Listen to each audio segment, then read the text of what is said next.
which led to their fall. But what did that look like in practice? And what other context can you give me about the events of that time? The more detail you can give me, the better. Strangely, now that it comes to it, I hardly know where to begin. The fateful night took place during the era of the Eclipse Dynasty. One day, my elder brother, the visionary, Vedifenir, was summoned to the palace by the Vinster King, only for the king to gouge out his eyes and cast him into the dungeons. When I came to hear of this, my fury knew no bounds. I gathered together every ally I thought I had, and together, we set a night to storm the palace and free Ved. Centuries on, the memories of that night still haunt me like a never-ending nightmare. We broke through the palace gates, just like we had planned, each striking towards our separate targets. But then, I was betrayed. Even Vedifenir, the very person I had come to rescue, abandoned me and partook of the Abyss's power. So, it's personal after all. Then tell me, Mr. Dainsleif, what price are you willing to pay? You, of all people, must know that nothing comes for free. I cannot say what price would be worthy of such a commission. But know this. Rerir was not always a madman. Believe it or not, there was a time when he was just an ordinary man, working for the Conrian Intelligence Service. Uncovering the truth of Rerir's past is the only way to unravel this mystery. But before you decide if you will accept my commission, I will tell you more about him. Enough, I hope, to help you plan your next move. Sounds pretty good to me. Feels like we just flagged down a random passerby, only to discover he's actually a master strategist who has a score to settle with our enemy. Can I borrow your halo? It could be useful in the lighthouse. Hey, enough with the wisecracks! Besides, isn't that lamp of yours bright enough already? Relax. It was meant to be a compliment. If that was a little over the top for your liking, I'll make sure to tone it down next time. I'll give your proposal some serious thought, Mr. Dainsleif. Let's speak in private once the meeting is over. Before that, there's a few things I'd like to share. Now that we've united the hearts of the three moons, your power should be greatly enhanced. But it seems like that hasn't happened yet? I believe it will take a little longer. You've done so much for me, so I want to be completely honest with you all. Even though I'm doing a lot better now, the truth is, my recovery will likely be an ongoing process. From the moment I was born, my power has been slowly ebbing away. And that is because Tevat has never accepted me. Even with the moons united as one, it seems my rejection cannot be undone. So far, I have yet to find a solution. It may turn out to be a problem that will plague me until the day I finally leave this place behind. Even so, I will do everything in my power to help you drive out the Reihir of Solnari. As Arlecchino put it, this is not about chasing the spoils of victory. It's just a gesture of heartfelt gratitude. Kutar. Defeating the Reihir of Solnari will be no easy task. While my strength slowly recovers, we'll also need to gather more intel. Naturally. We should take all the help we can get if we hope to defeat him. We've considered several viable plans now, but our choice hinges on the answers to a few key questions. Is it even possible to kill Rerir? What experiences shaped the person or monster he became? And what's he really after? Given Albedo's expertise in alchemy, I think we should leave him to try and answer the first of these questions. Understood. As for the other two, I'm afraid we'll have to count on you again, Miss Nefer.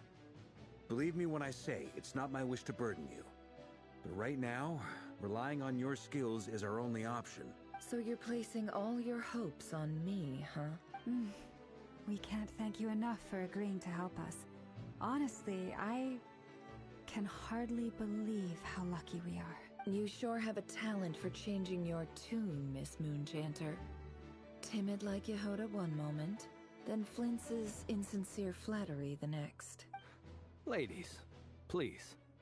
I must object to your portrayal of me. That's all.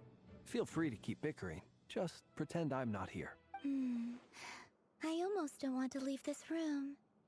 I'm curious to see how this plays out. I have faith in you, Miss Nefer.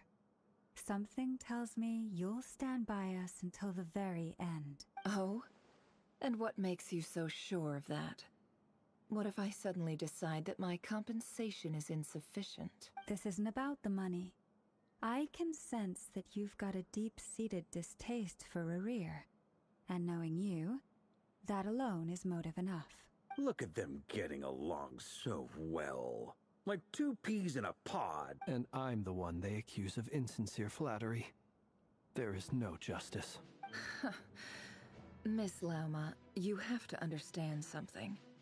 Unlike you, I don't actually enjoy having everyone's hopes on my shoulders. Is that right? Well, maybe the fact that I'm willing to put my hopes in other people says more about me than you. But the fact is, I also trust you. And that's because I know that you're someone we can count on. Anyway, we've got our plan, so let's get moving. Mr. Dainsliff, let's talk. And Traveler, once we're finished, if you've nothing else planned, I'd like you to come with me. This whole experience is teaching me a lot. For instance, I now know that when other issues come up in the future, I'll have far more luck getting Lauma to convince Miss Nefer than trying to do it myself. Hate to say it, friend, but that's one of the funniest things I've heard in a while. Why? You think I've got it wrong? Quite the opposite. But what makes it so hilarious is how long it's taken you to realize.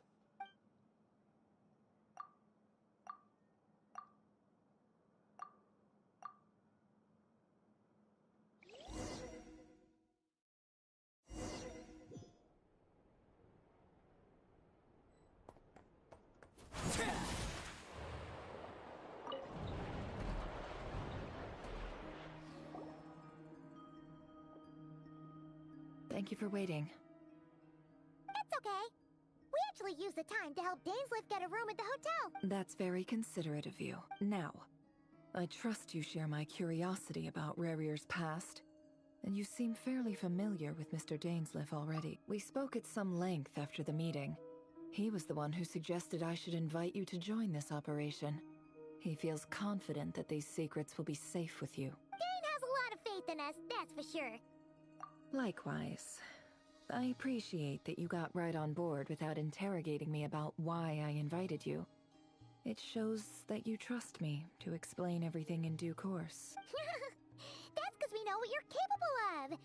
We appreciate you too, Nefer. You might have been forced to help in the beginning, but this time, it was your choice. That's one way to put it. Another is this, that once a decision's been made, it's set in stone. After that, my only goal is to see it through. Alright, so here's how it is. I'm going to access Rerir's thoughts again using my confidential method. Now, I'm sure you've seen things like this before on your travels, so you're surely well aware of how dangerous it can be. The reason I've gathered you all here is to ensure my safety during the proceedings. I plan for us to enter the fragment of his consciousness together, and once inside, I will focus on searching for information. Think of this as a diving expedition into someone's brain. If I'm the diver, you are my safety equipment, tasked with keeping me alive while I'm under the surface. Once the ceremony begins, we will all be spying on privileged information. But in the interests of safety, you must remain absolutely silent at all times. We will discuss our observations after the ceremony has concluded. Lastly, any individuals of a weaker constitution are advised not to partake in the ceremony. In any case, Paimon has her own job to do, which requires staying in the room but not joining the ceremony. Well, good luck, everyone. Sounds like all Paimon can do is cross our fingers and root for you guys. There's a little more to it than that. I was being serious when I said you have a job to do. While the rest of us are inside Rarir's mind, it's imperative that we have a team member on the outside.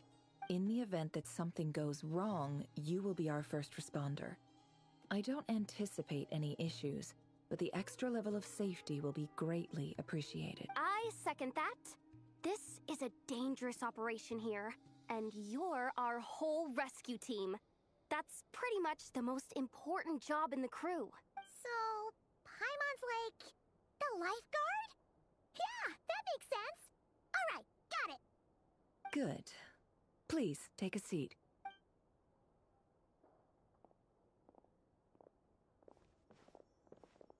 So, did Mr. Dainsliff tell you anything else? He told me that he believes Rarir kept some big secrets in his life.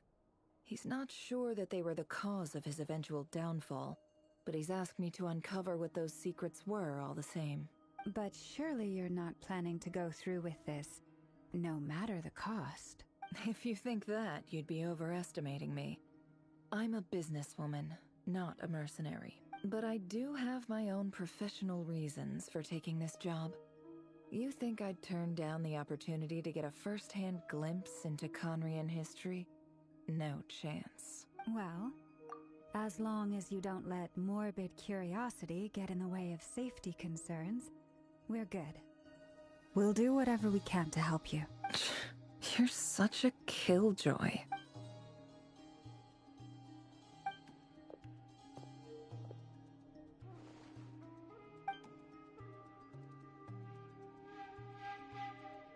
All right, I'm good to go. All set over here, too. Promise, Paimon, you'll be extra careful. All right. Let your whole body relax. We're about to begin. Close your eyes.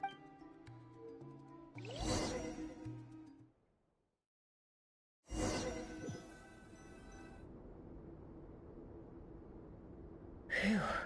Could this be his office? Pretty standard setup. Bookshelves, paperwork, files. According to Dainsliff, Rarir used to be an intelligence operative. Chances are there's plenty of top-secret intel stashed away in this room. Is this where you keep your secrets, Rarir? Can't say I'm not looking forward to this.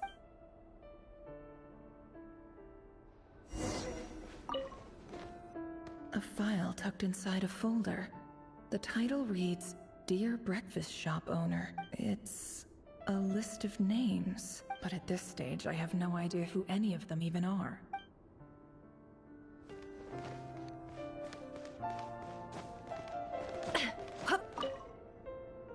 Bookshelves full of documents. Looks like these are all files, packed with the personal details of individual Conrians. The Crimson Moon dynasty preceded the eclipse. Since Rarir worked as a secret agent during the latter, it stands to reason that he was tasked with purging remnants of the old dynasty. Yep. Lines up exactly with what Dainsliff told me.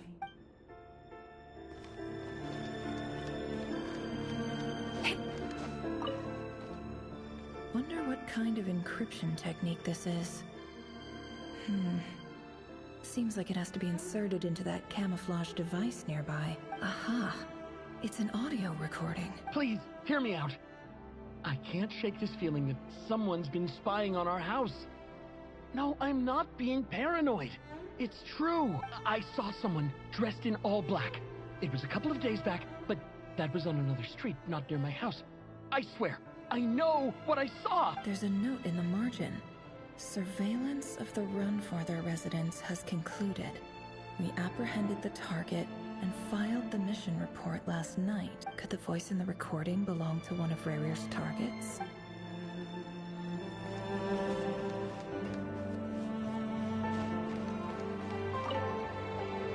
A box containing a ring inlaid with a precious gem. Must be for his girlfriend. He looks even gloomier than last time. I wonder what's changed.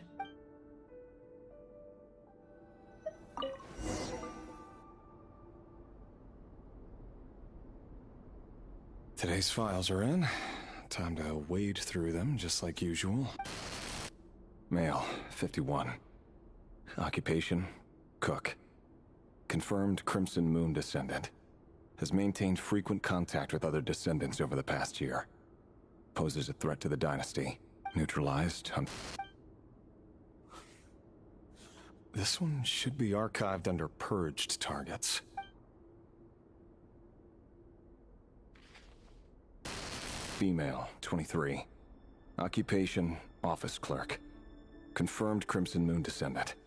Has maintained frequent contact with other descendants over the past year. Poses a threat to the dynasty. Neutralized. Another one for purged targets. Sounds like she was that other man's daughter. Never mind. What's it got to do with me?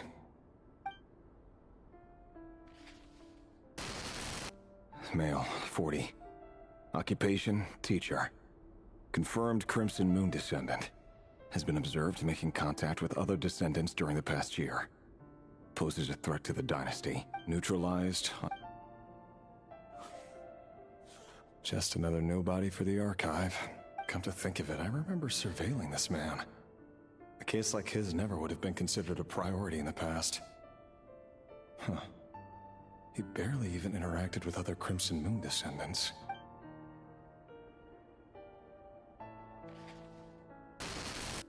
Female, 16. Occupation, none. Orphan and confirmed Crimson Moon descendant. Has been observed making contact with other descendants during the past year. Poses a threat to the dynasty. Neutralized on... Filed. I have no recollection of this girl. None whatsoever. She doesn't seem to be anyone important, but then again, how many of them really are?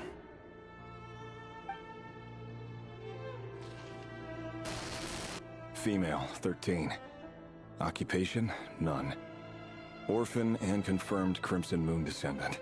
Has been observed making contact with other descendants during the past year. Poses a threat to the dynasty. Neutralized and... Filed.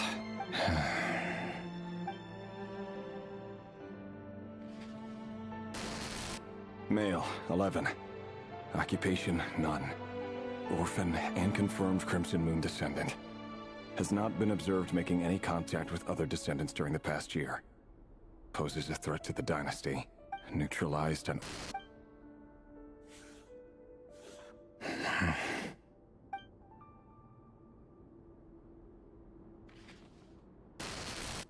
Male. 6.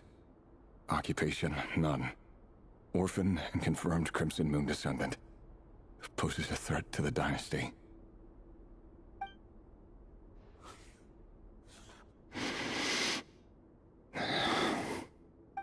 It's funny, isn't it? Your job is becoming both harder and easier at the same time, depending on how you look at it. Sooner or later, the Crimson Moon descendants will be completely wiped out. But as their numbers dwindle, they become harder and harder to track down. That's not how it is. Fortunately, however, most of the able-bodied adults have already been taken care of. The remaining weaklings will be increasingly easy to deal with. No! No. My job is to ensure the survival of the Eclipse Dynasty. And the only way to do that is by eliminating any and all potential threats. It's a perfectly legitimate line of work. Every single one of my colleagues can attest to my fairness. And if my friends were aware of the facts, I know they'd back me up too. Assuming, of course, that they were aware of all the facts.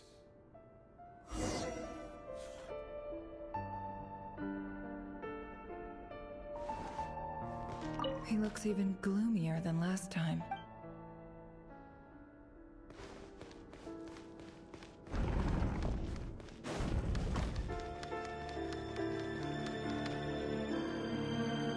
Mr. Vedifalnir? It's been quite some time since we last met. Rerir, I trust you're here because you have something important to discuss. Forgive me. I wasn't tuning out, it's just, I noticed you didn't even phrase that as a question. As if you knew I was coming. Tell me, does someone in your position ever feel the need to ask questions at all? It is indeed within my power to foresee certain things. Things like your arrival. I was just thinking. It won't be long before I'll be inviting both you and Dane to my wedding. That isn't a lie, but nor is it a fact as such. It's a wish, isn't it? No fooling a prophet, is there? Ever since that day we met for drinks, I knew it was only a matter of time before you came looking for me. Does it feel good? Knowing how the future will unfold. I'm afraid the notions of good and bad fail to capture the complexity of what such a power entails. Once you've seen what will come to pass, it can be all too easy to succumb to fear and melancholy. Unless, of course, you learn to abandon these feelings. You fear my silence, and long to hear the words I left unspoken that day. That's right. You must have noticed my reluctance to broach the subject. And the reason is simple. Because the truth could never have lived up to your hopes. For both our sakes, such words are better left unsaid. The burden of prophecy was never meant for your shoulders. So who exactly do you deem worthy to hear your prophecies? None but our exalted king? Or rather, our king as he once was. You're closer to his majesty than I am. You must know better than anyone how much he's changed. You say that as though it is to my benefit. Yet precisely because of that, I dare not speak rashly. A king can turn out to be the most virtuous of rulers. You are so wise and far-sighted, yet still you would have me live in fear of the unknown? You make a fair point. Especially given my silence alone was all it took to send you spiraling downward. Very well then, let me offer you some advice. And I say this not as a prophet or a visionary, but simply as the brother of your friend. For many reasons, there is very little chance of your marriage ending in happiness. If happiness is what you seek, you should find another fiancé.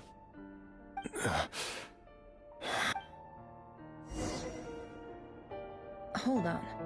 There's that same black fog again. Could this memory belong to Thelindis? Guess I better tread carefully.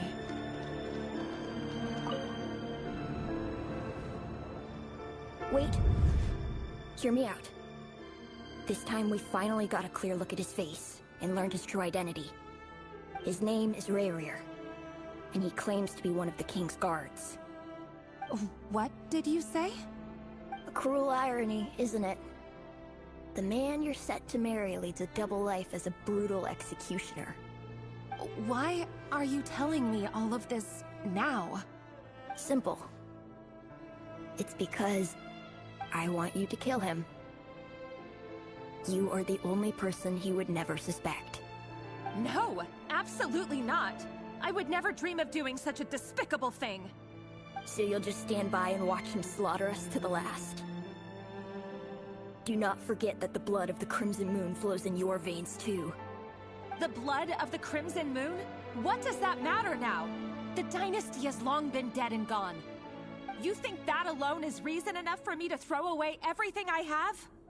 Why wouldn't it be? You two were once a child of the Crimson Moon, just like me. Don't tell me you've never felt so much as a flicker of fury for the way we were trampled into the dust. As long as you promise to abandon this pipe dream of restoring your dynasty, I can try to persuade him. Or have him persuade the Vinster King. Persuade the Vinster King? Do you even know why he's so obsessed with hunting us down? Why he keeps trying to force us to hand over our secrets? Over and over again? Or why we refuse to give up on restoring the dynasty? The Vinster King. A blind fool. His eyes clouded by powers from beyond this world. A petty little man with a miser's heart. And he dares to sit upon the throne? Mark my words. Sooner or later, Conria will fall. And it will be his doing. If you can't bring yourself to do it, so be it. Just you watch. It won't be long before calamity descends upon us all. The Rehir of Solnari. That really is quite a secret you've been keeping from me, Rerir. But who am I to talk? Am I really any better?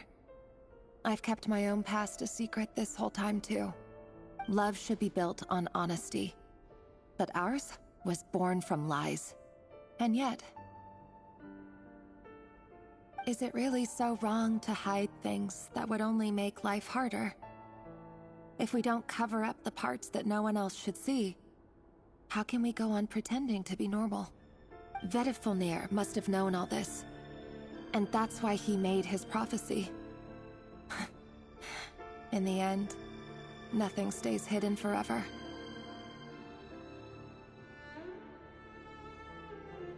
But I won't just sit by and watch this disaster unfold. I'll do everything in my power to protect what I cannot afford to lose, no matter who I have to face.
Huh?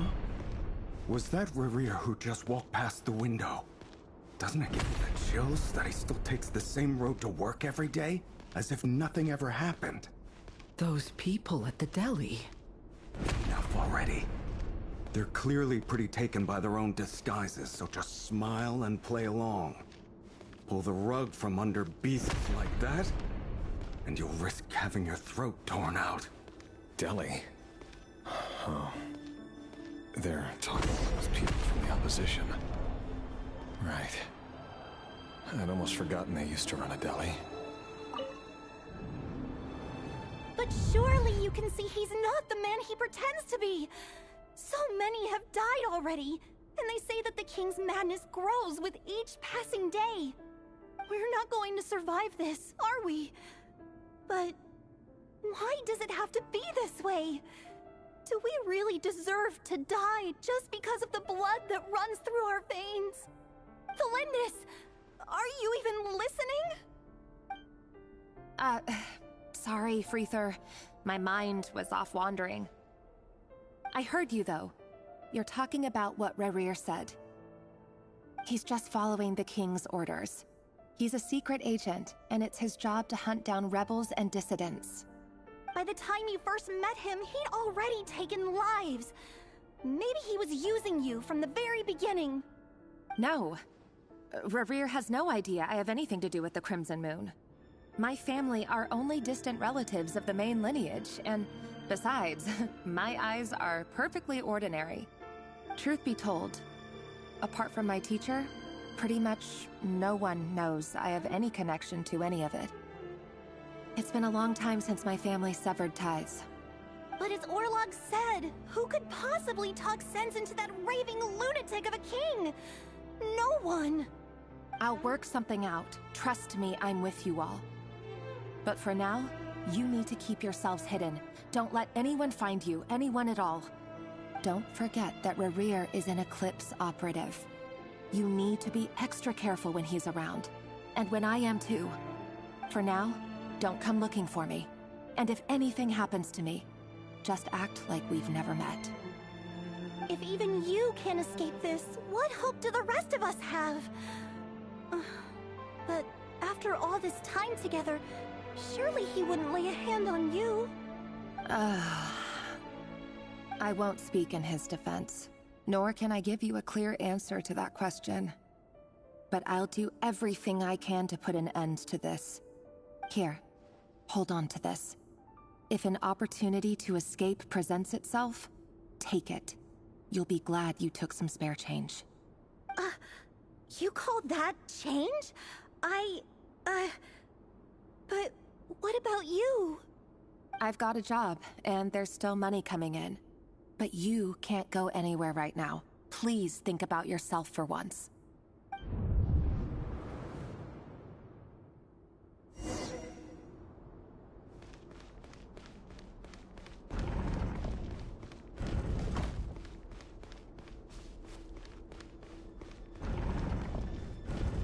Another day, another round of assassination training. Training ground is just beyond this hidden passageway.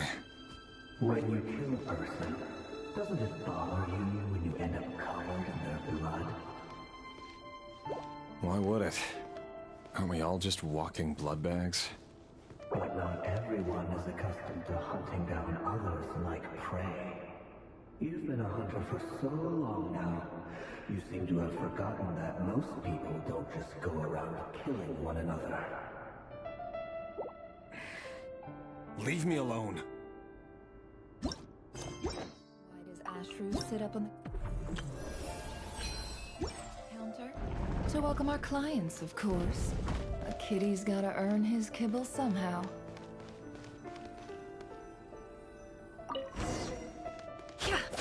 No more. Make sure you have a firm grip on the handle. Then choose your angle well. Keep your movements light and brisk. And the prey won't sense a thing. I'll bet no one's ever died a quiet death in your hands. I work clean. No traces.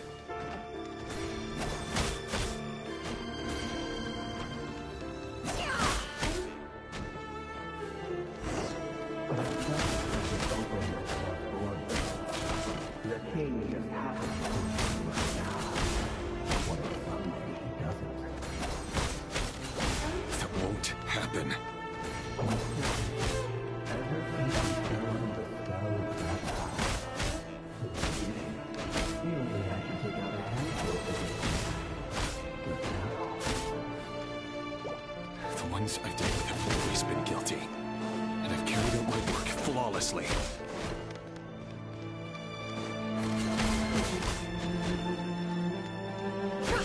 No more lies.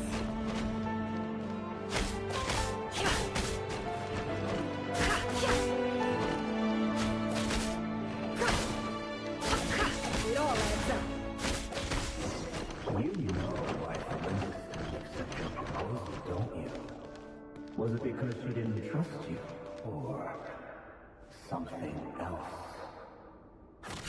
No!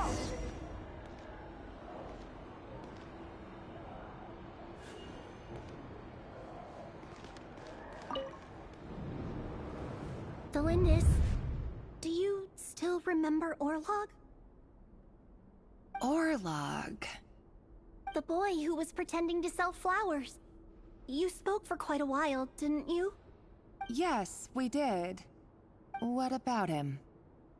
He was arrested 2 days ago. Chances are he's already dead.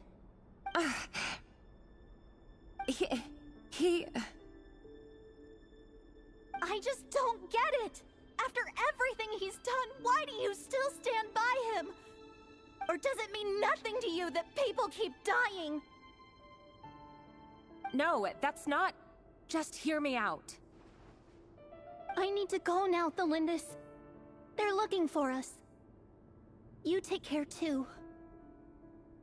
If you ever need a place to hide, come find us.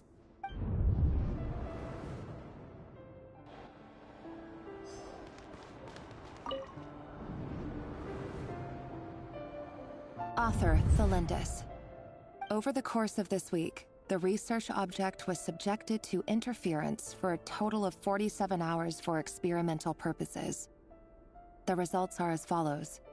All subjects of observation that were sent inside have now... The situation within is proving more problematic than anticipated. No progress whatsoever. What now? Won't you give me even a glimmer of hope? Things are getting worse by the day. I have to find a way or we'll all be in danger.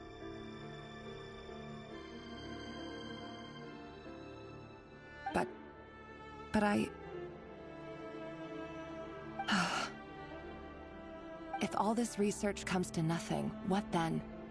Sooner or later, it'll be my neck on the line. But could he really bring himself to kill me? No. Surely he wouldn't have the heart.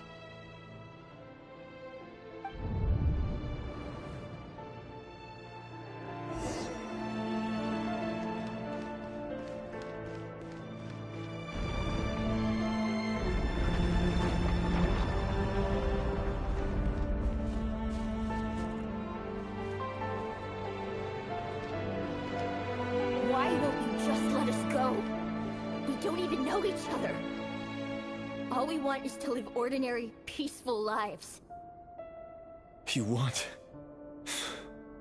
to live?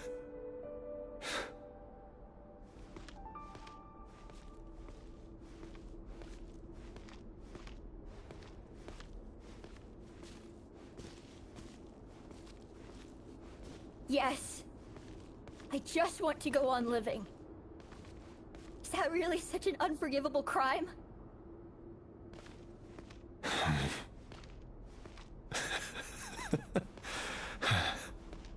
You want to go on living. I want to keep living too. To keep living forever. That's why I have no choice but to continue on the path I'm on. If only some savior would suddenly swoop down and change the way the world is. Too bad that's not going to happen.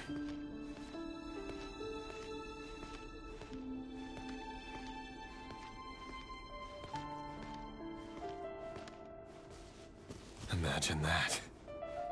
If there really were such a person, you and I wouldn't be standing here like this, would we?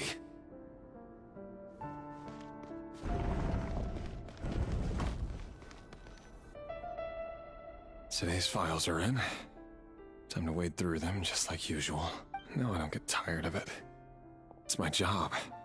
And not only am I lucky to have it, I'm good at it too. Huh. Wait. That's... Thalindis?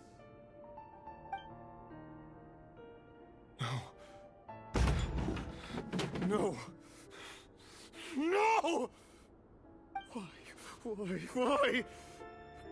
But you bear no mark of the Crimson Moon.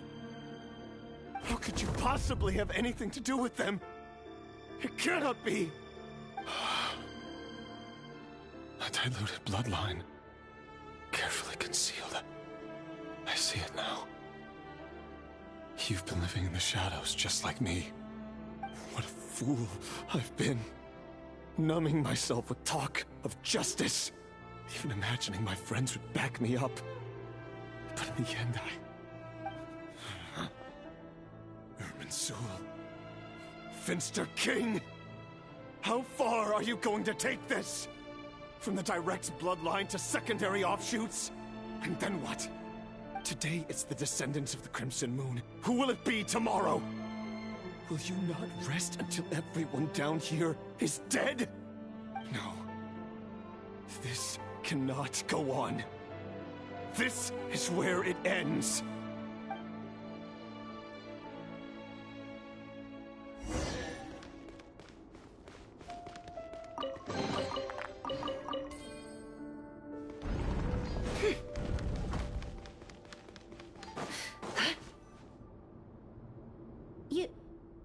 You're really letting me go? I am. As long as you can guarantee that no one will find you. Don't worry, I'll be extra careful. No one will know I was here. But... what about you? Me? If you let me go, you won't be able to complete your mission, will you? Good point. In that case, maybe you should stay. No, please! I just want to see the outside world again. To... Go on living? Yes. I know you're a man of your word. So please, just let me go.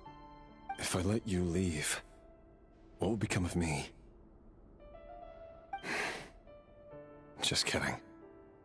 Go, now. But remember, don't let anyone know you were caught. We'll be seeing each other again very soon if you do.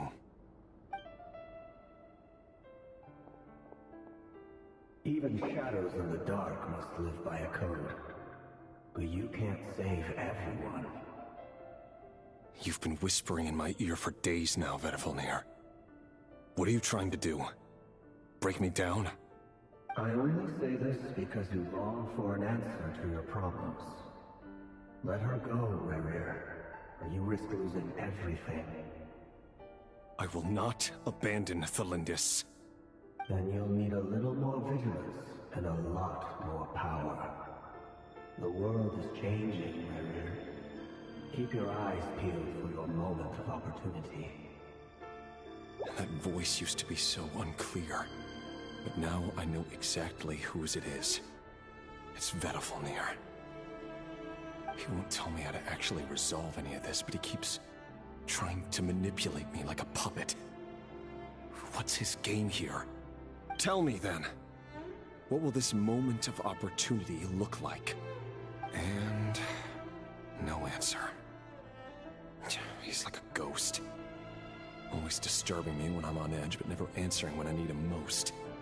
So, the Eclipse Dynasty was purging, well, massacring the descendants of the Crimson Moon.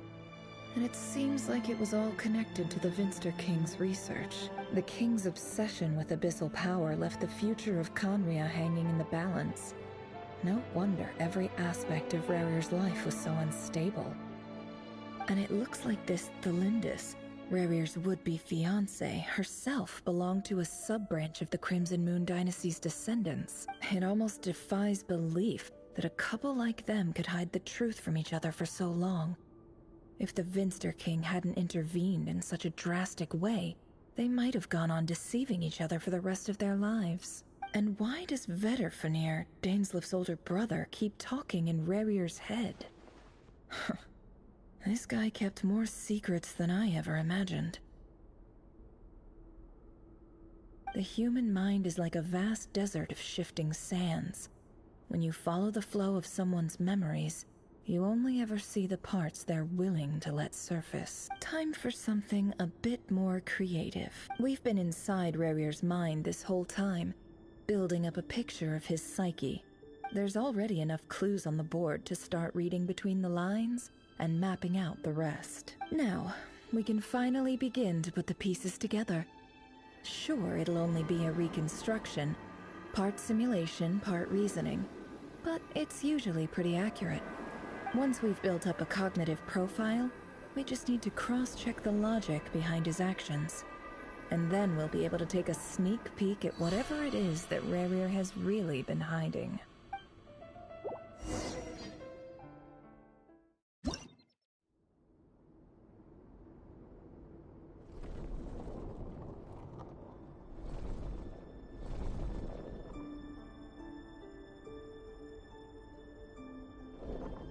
Rerir, are you there?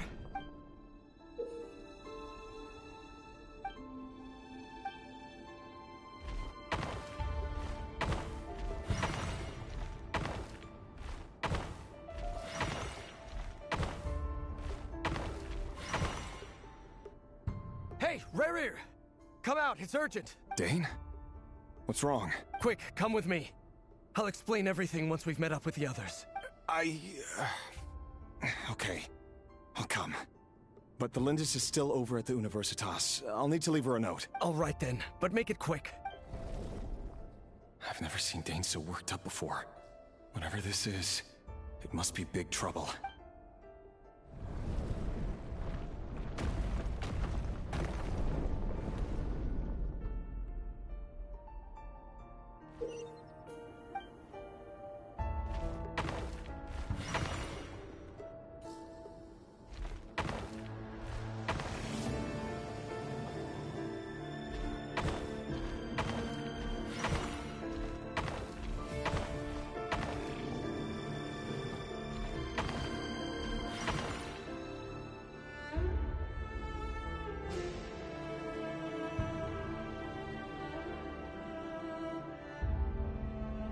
Well, this is a nice change, meeting you all at this hour. When men and women of ambition can speak face to face in broad daylight, I say that's a big step forward for our dear Conria. Don't be ridiculous. We do not fear the day. Why would we seek refuge in the night? You might ask your blade that same question. I'm told it prefers the cover of darkness. The word on the street is that Sertologi only strikes when he has an unfair advantage. But that is patently false. I see you're missing an arm and a leg. Surely only a fair fight could explain that. If this is your way of offering me replacement limbs, believe me, I'll take them. Oh, we can certainly discuss that. With bioalchemy, anything is possible. Assuming I have your full support in my research. Lunatic. Robtatir, what brings you here? Why, Dainsleif, of course. He invited me. Please, cast aside your apprehensions, Miss Rhindaughter. Whatever the rumors may say, I am but a humble servant of the king, and I can assure you he affords me no greater convenience than he does you. Well, the Universitas Magistrorum won't stop fawning over you, so at least some of the rumors must be true. You're clearly doing well for yourself, so drop the humble servant act. It endears you to no one. You're president of the Universitas Magistrorum, the chief royal mage known as the Wise by royal appointment, and by far the most favored among the 4 pillars of Conria. Vice President Veit doesn't even try to hide his envy when he sees you. My success is the product of hard work and good luck. It's as simple as that. Were the king not such an extremist, I hardly think I would have received a senior post at my age. Of course, no job is without its gripes. Serving a king like ours can be a challenging task, as I'm sure you can imagine.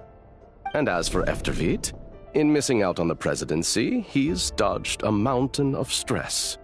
Like everything else in life, it comes with pros and cons. You're all here. I apologize for the short notice, but it was an emergency.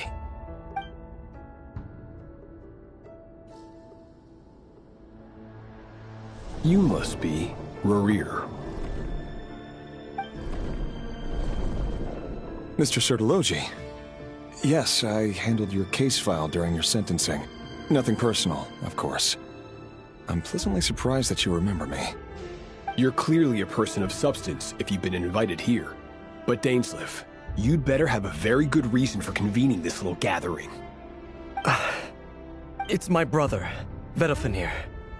After he spoke at the court this morning, the king was so infuriated by his words that he had him blinded in both eyes and thrown in prison. Vedofenir in prison? Strange. I thought the king trusted him and Horoptatir more than anyone else in the world. Does this mean the king's circle of trust just got even smaller? It has nothing to do with trust. It's about what the king wants, which is as clear as day to anyone paying attention. I simply appease him, because it's in the best interests of the Universitas Magistrorum.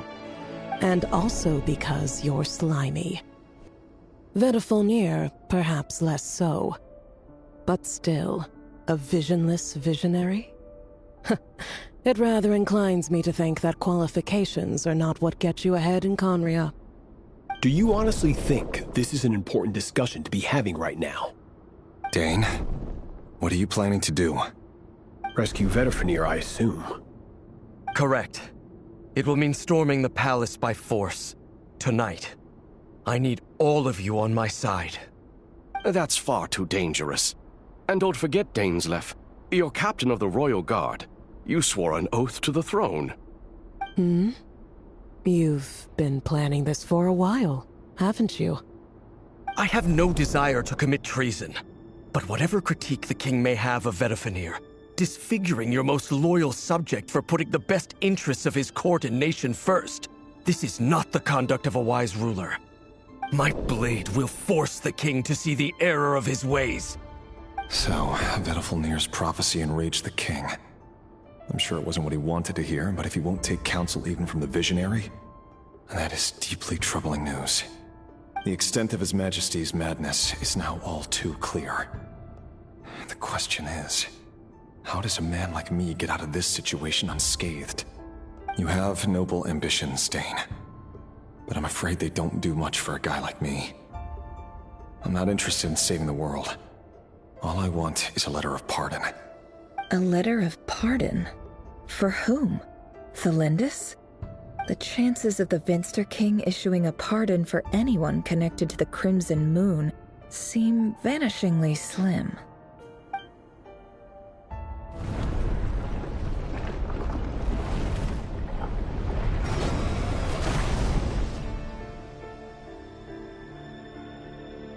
This black fog over the board must have some connection to Thelindis. But why is it taking this form? Does it have something to do with Rarir's past? Another mystery I'll need to unravel.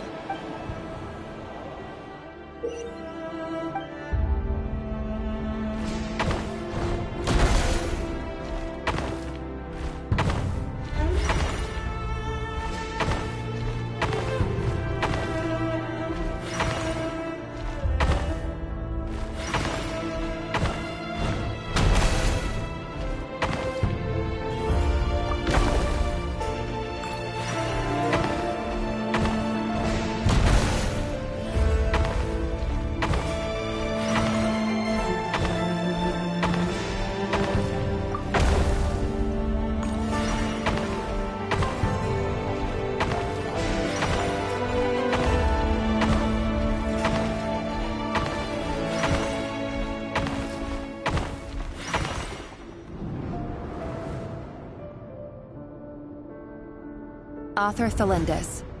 Over the course of this week, the research object was subjected to interference for a total of 60 hours for experimental purposes. The results are as follows. Research dating back to the Crimson Moon Dynasty has established 2 points regarding moon marrow. Firstly, its origins have something to do with a god's power. Secondly, it serves as a portal to an as-yet indeterminate location. Moon marrow can thus be defined as a spatial gateway. However, there are a number of hurdles to overcome before we can answer the question of where it leads to. To start with, opening the gateway requires a specific power source, which the relevant literature indicates. An enormous amount of power is then required to keep the gate open. Currently, the total power output of our instruments remains in the single digits. To make matters worse, I am now the only staff member remaining in the Moon Marrow lab. The Universitas Magistrorum recently decided to move most of its personnel into abyssal energy research, which has stymied all Crimson Moon-related projects. This is not a wise move. I have always maintained that placing all our hopes in a single source of power is risky, especially one as poorly understood as this. As well as making ourselves overly reliant on a single resource, we are neglecting other promising technologies. I apologize if this comes across as disrespectful. But as a Moon Marrow researcher, I desperately want to see the world beyond the gateway. If we really made it there one day, what would we find?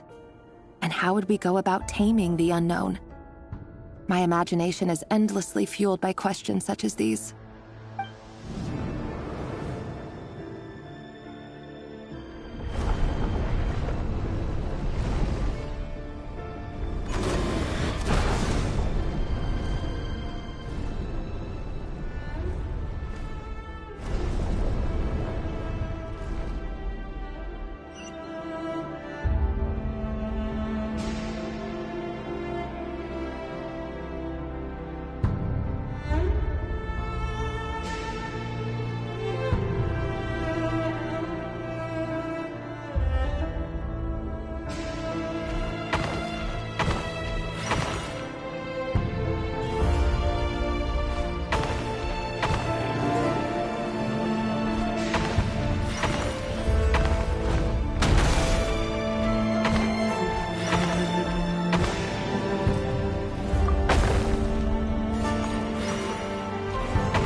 This is for you. I heard you're gonna leave the city with your parents. Delindis, did you hear about what happened? I've heard nothing. Rerir got back very late last Friday, and he was acting a little unusual, but he slept pretty well, so I'm guessing whatever he did was a good deed. You never saw him, and I don't know what he did. And this conversation never happened. You understand? What if he finds out that you pried into his secrets? Don't be silly. I don't know what secrets he does or doesn't have. All I know is he's just a normal guy who happens to run some errands for the king. Are you scared of him? I don't know. The Rerir I know doesn't match the person you all describe. Logically, I should be scared of him. And yet, I don't want to lose him. But enough about that. You should get going, and be careful with the package I gave you. Keep it secret. Keep it safe. What's in it? A piece of the moon. All you need to know is that as long as you keep it safe, then in the future, everyone will be able to see a red moon. A red moon? You mean our moon? That's right. Our moon. Promise me you'll look after it. I promise, Delindis. The Crimson Moon bloodline will never die out. Its light, the color of blood, will become like a fire that flows in our veins, no matter how long it takes.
Hurry, everyone, and stick to the plan. Sir Dainsleif, what are you? Is this treason? You know what happens to those who betray the throne. Please, don't do this! It is the king himself who has betrayed the throne. He has betrayed all of Conria. If you have any love left for justice in your heart, you should join me. It's showtime. Dane and his group will handle the troops in the palace. Then Hraptatir and Rheindater will disarm the security measures. My job is to enter the prison and rescue Vedifalnir. Stay safe. Wish me luck. Look after my brother. Draw your blade. It is time for justice to prevail.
place is filthy.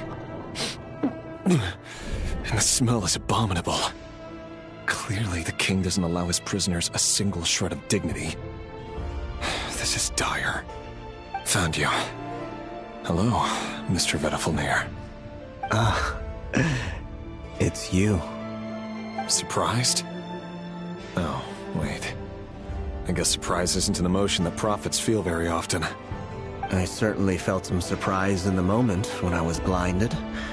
Surprise at the king's sheer ignorance. Surprise at just how unfairly this world responds to words of earnest remonstration. I'm curious. What did you prophesize this time?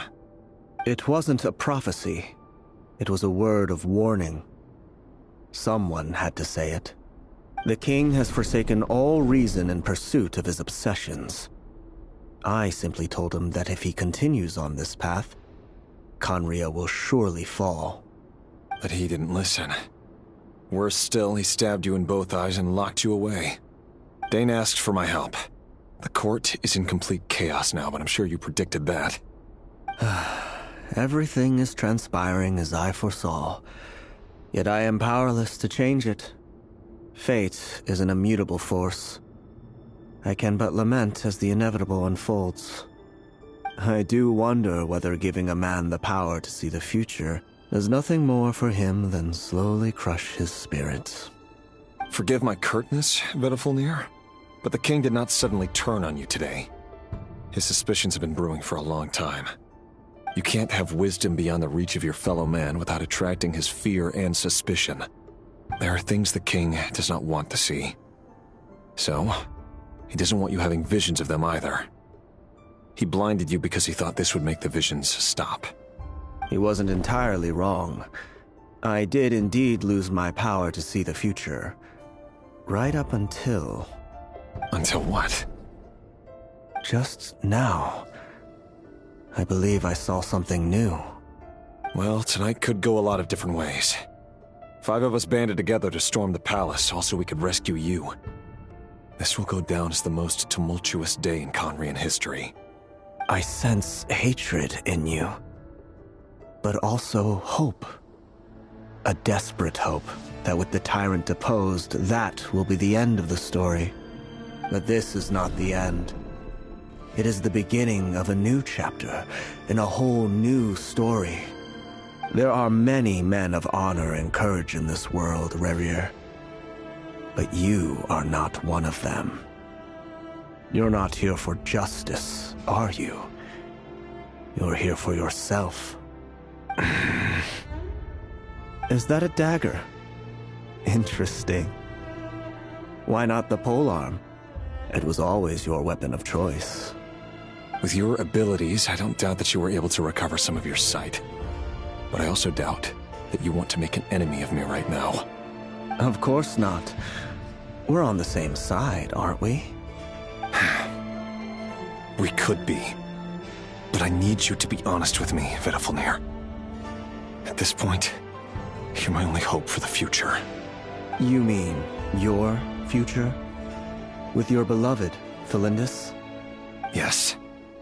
And I know there are bigger things at stake here. A dynasty, a nation, maybe the entire world. But forgive me, I care first and foremost about myself. I can't abandon the one I love to save myself. I just can't do it.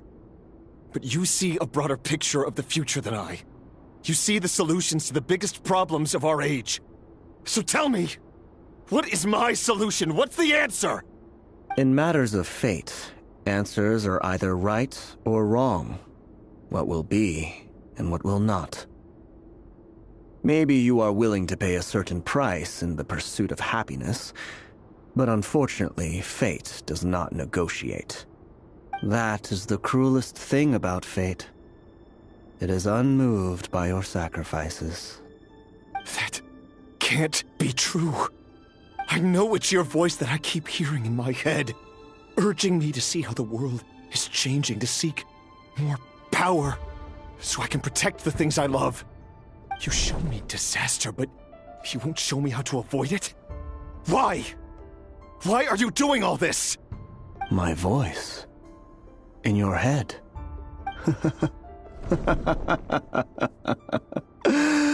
So, you hear it too? The voice that steals your mind, gains your trust, and drives you crazy. It turns out that we are not so different, you and I. Vedifilnir just broke into the strangest smile I've ever seen in my life, as if he'd discovered some monumental secret. But then he suddenly switched to looking extremely weary. Very well then. My advice to you is as follows. You must persevere. Whatever trials and tribulations you may face, be steadfast in the belief that they are your path to the future. For as long as you live, your story with Thelindis shall not come to an end. That is the only chance you have of fighting back against fate. It is up to you whether you believe my words. Regardless, that is all I will say on the matter. I have no right to intervene any further. I will hold you to your word. Thank you for setting me free. In return, I will tell you one more thing that you cannot afford to ignore. Just then, a strange wave of energy rippled through the city. We had no idea what it could mean. If I were you, I would head to the Universitas Magistrorum. The Universitas? Oh no! I'm sure we'll be seeing each other again very soon, Rerir. Whatever Vedifilnir said, I didn't catch it. I didn't even help him out of the prison. There was no time to lose.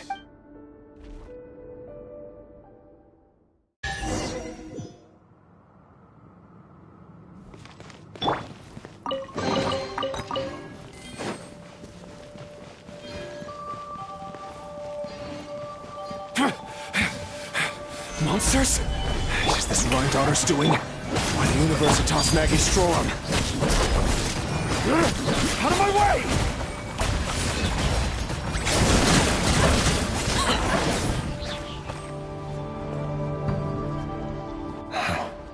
The Universitas. That reminds me of a rumor I once heard. Allegedly, the king installed secret mechanisms in the palace and around the city. No one knows where they are or what kind of power they hold. But if they were ever going to activate, it would probably be on a night like tonight. Help! Help! Hold on! Don't let them anywhere near you! Save me! I can't! Ah! That sounded like an explosion. So, the rumor is true? The king really went through with it. What other means does the king have at his disposal? They must run on power from the Abyss. And given it's a major center of Abyss research, anyone over at the Universitas will be in grave danger. I have to hurry!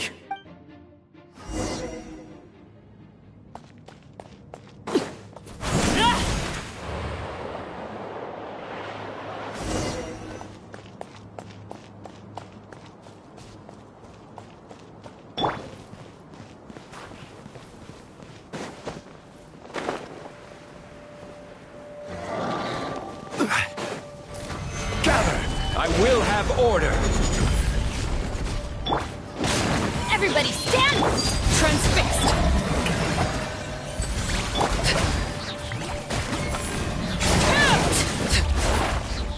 Witness my rise. Laid bare. Order guide you.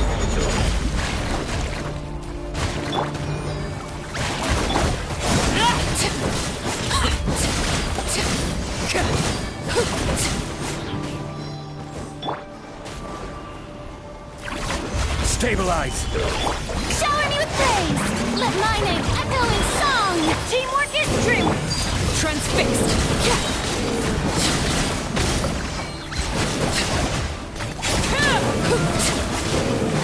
Everlasting as the moon! This is order! Solidify! Laid bare.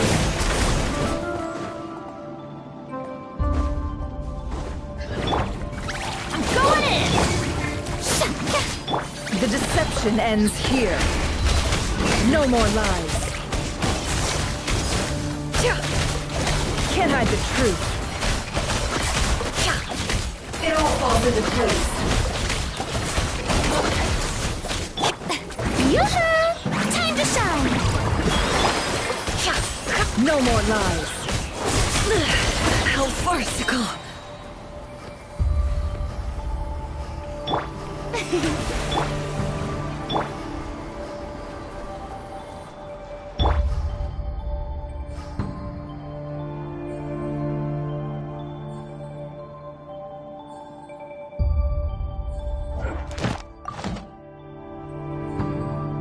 Osmanthus wine tastes the same as I remember. But where are those who share the memory?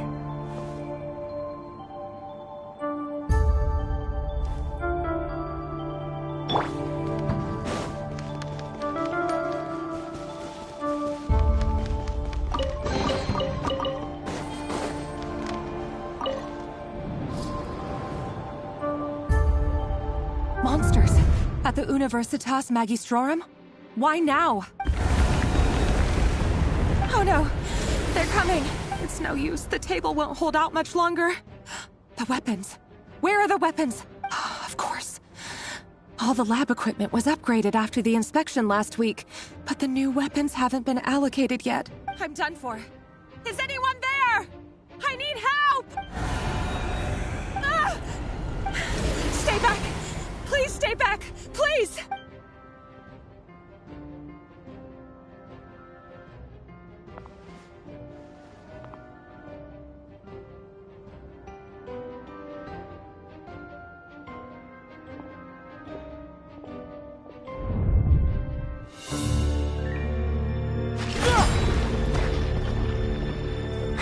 What's that? Reverie. So the rumors about your work are true. What? No! Listen, something happened at the palace tonight. We have to leave! You don't need to lie to me anymore. What do you mean? I know why you're worried, and I will respect the decision you've made. But it's okay, because I found a solution. I know how to end all this. You can have it back. The normal life you so desire. But until then, I'm afraid our wedding will have to wait. Cylindus? No, don't do it! Cylindus! Cylindus!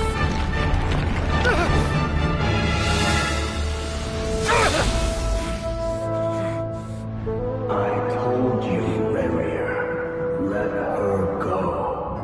You will find someone better. No! No, I won't do it! I have to save her! By what means exactly? A lonely pawn. You lack the power and the strength of will. Do you know a way? Tell me! Come to the palace. Join us.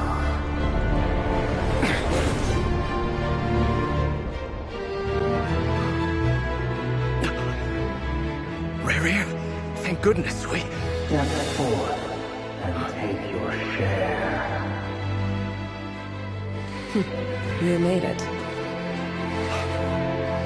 Not you too.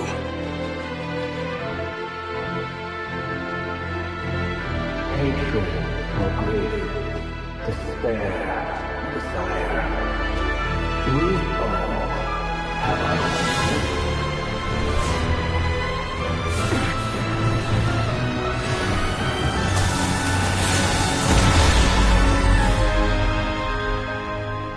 Reverie.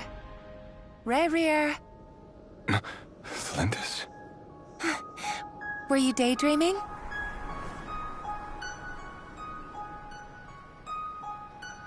You still remember, Reverie? That question you asked me a couple of weeks ago? Oh. You mean the proposal? Yeah. I'm wondering, where do you think would be a good place to discuss it? Maybe in the garden? Or were you thinking a fancy restaurant? It's your choice.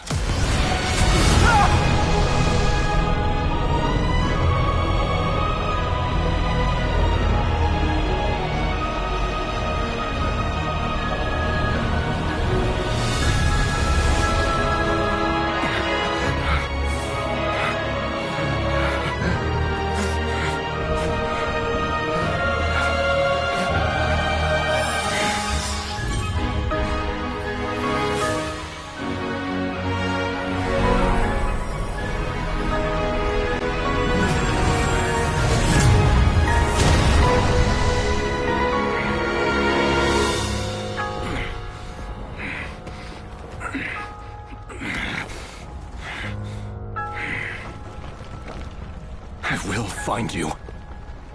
And then, you can give me your answer.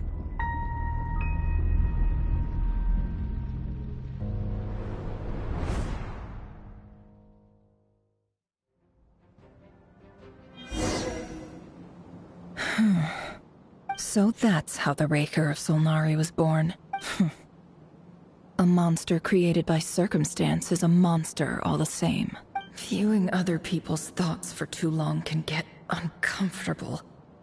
Right now, I'm feeling a strong sense of loathing.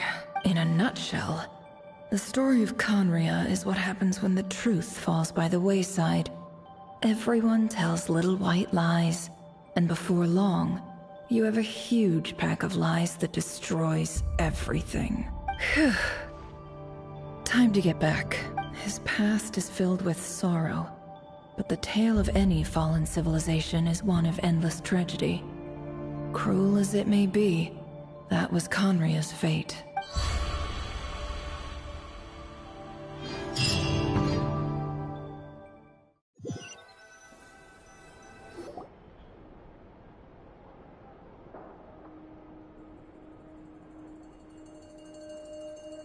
Everyone, I'm back. Can I get a standing ovation? Never! How are you holding up? Feeling okay? She's fine. Boss is a pro. Yes, I'm fine. You will have seen the events of Rarir's life through my thoughts. It's now clear that he is just a regular nobody, driven by personal tragedy, as he said himself. I mostly agree. There's only so much we can know about him from his memories alone, but they did give us a clear glimpse into his life in Conria.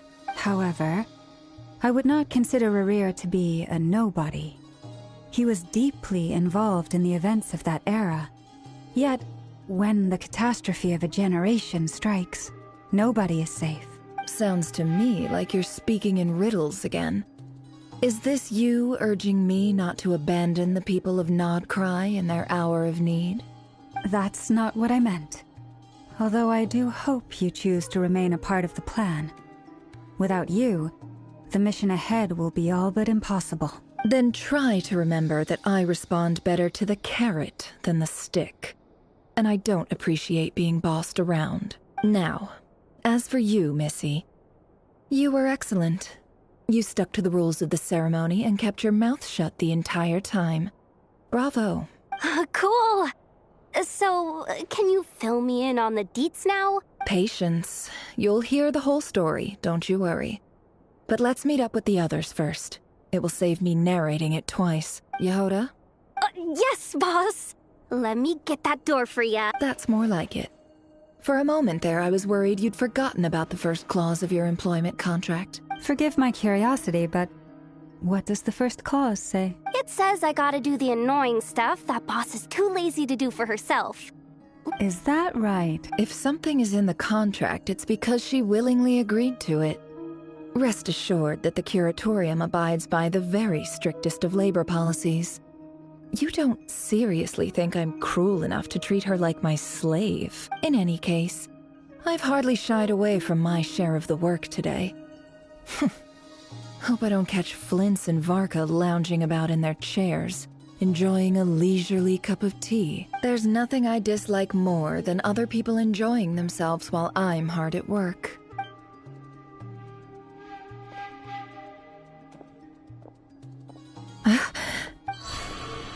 Oh no.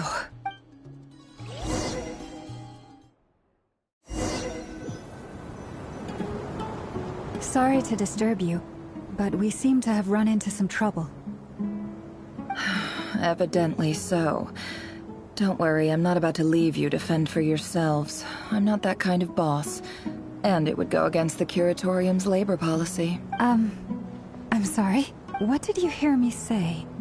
I wasn't talking about labor policy. Wait, how long have I been standing here? Not long. You just appeared by the door a moment ago. Boss, what's wrong?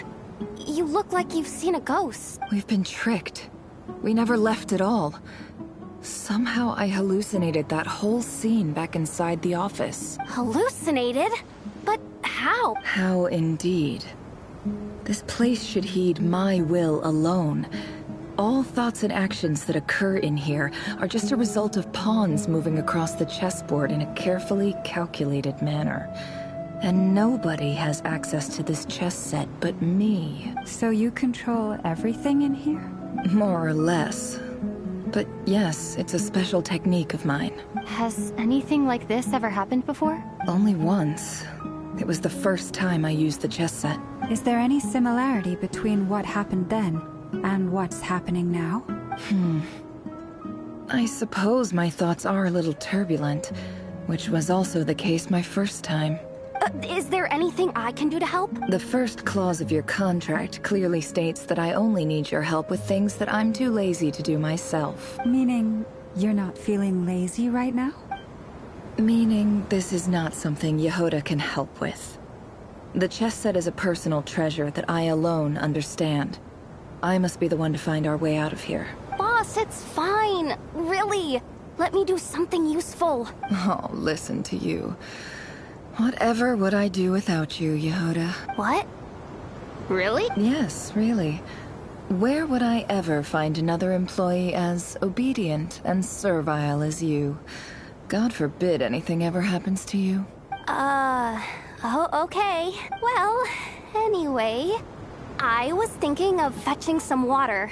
There's gotta be a source around here somewhere. I suggest everyone finds someplace comfortable to take a rest. We gotta conserve our energy. Even though all this chess malarkey doesn't exist in a physical sense, mentally speaking, it's all real. And so is our tiredness and fatigue. You don't want to dismiss mental fatigue. Just because it isn't physical doesn't mean it's any less serious. But anyway, I got your backs, so don't worry about a thing. Don't I have the best employees? Jealous much? If we can find a suitable time, I'd love to borrow Yehoda for a day to help out at the Frost Moon Scions. Would you be amenable to that, Boss Nefer? Oh, Lauma. Have I ever told you just how pretty you are? Beauty runs from the tips of your antlers to the depths of your imagination. Time to rally, everyone. Follow me. As we continue our journey, the same rules will apply. That means stay focused and no talking no matter what we encounter. And don't disturb the chess pieces. You have my word that I will get us all out of here.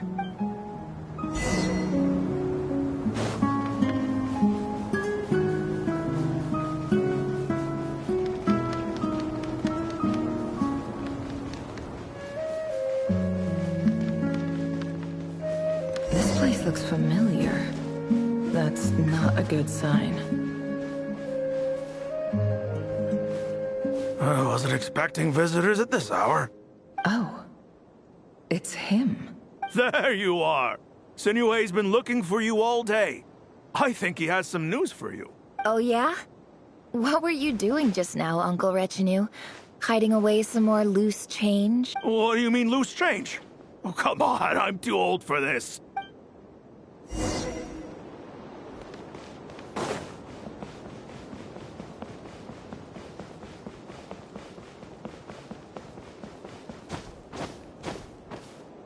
Hey, kid. Mind telling me what Sinuhe's been up to recently? Get in his good books? Why? I've written a new song. I was hoping to showcase it at the next festival. A new song, huh? I'd love to stay and listen, but unfortunately, Uncle Retinue says my dad's looking for me. Well, there's plenty of time and I'm not going anywhere. See that pile of stones? I'll be sitting there. Pile of stones. Got it.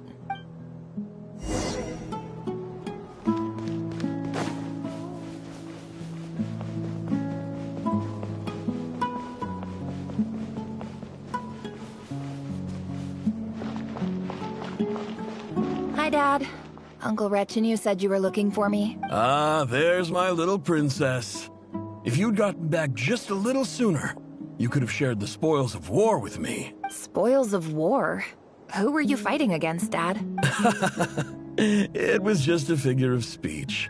The aftermath of a sandstorm is no time to be waging war. I was talking about our war against thirst.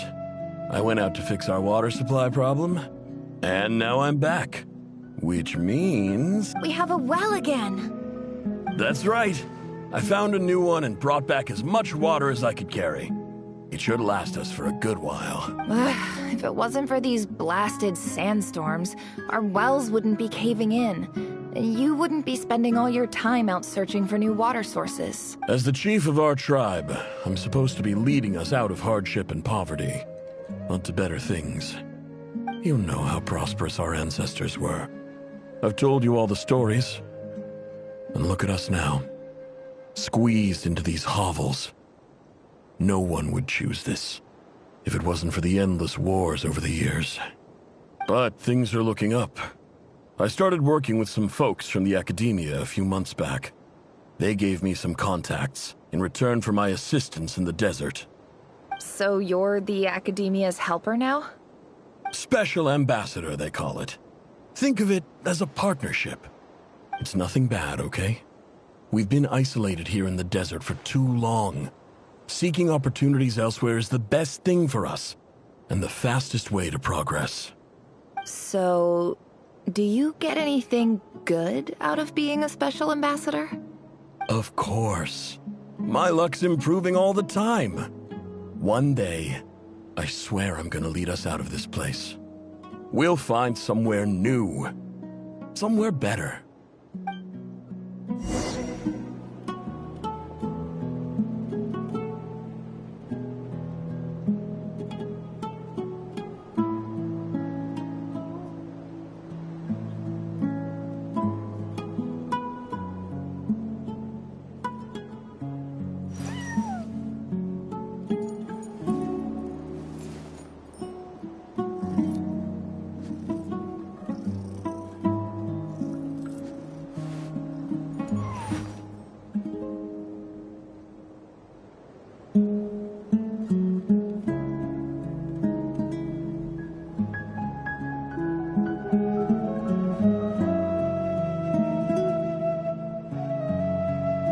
Don't trust your eyes uncritically. People only see what they want to. So don't be your own fool.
That's our well, and you know it. You stole from us. Well, you've gone from chief to thief, and now you have to face the consequences. Did you really think you could take our water without permission and get away with it? You're either brave, stupid, or both. And that special ambassador act? Yeah, nice try! We spoke to the academia. They said it was all news to them. You're a liar and a cheat!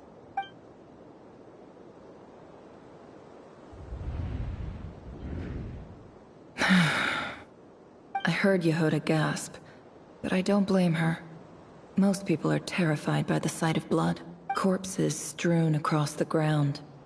The wounds are clearly from scimitars and daggers. The desert dwellers' weapons of choice. There's a handwritten note on the ground. Let's see what it says.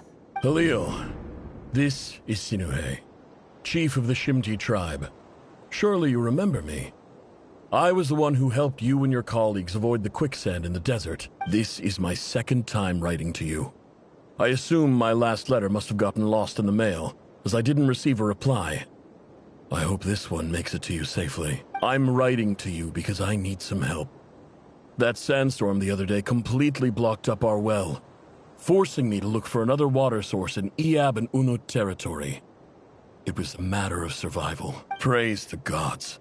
The well of the Iab tribe was intact. It was my last resort. I drew what water I could and left, but not without being spotted. I fear they will retaliate. You told me to write to you if I ever needed help. You said you'd be my ally in the academia. I urgently need you to formally recognize my title of Special Ambassador and send some of your people to assist me for a few days. It's the only way I can convince them that this was the academia's decision and prevent them from retaliating. This is an emergency. Please send help as soon as possible. Looks like this letter never got sent. The writer died a grisly death, and the letter was trampled into the ground. It's badly defaced. Some parts are barely legible. What a ridiculous lie the surviving Shimti tell. Their whole village was butchered over a sip of water.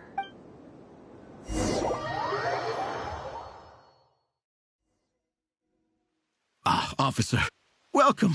Welcome to our humble village. I thought you would at least have the courtesy to provide some respectable libations. This is the finest wine Aru village has to offer. I promise.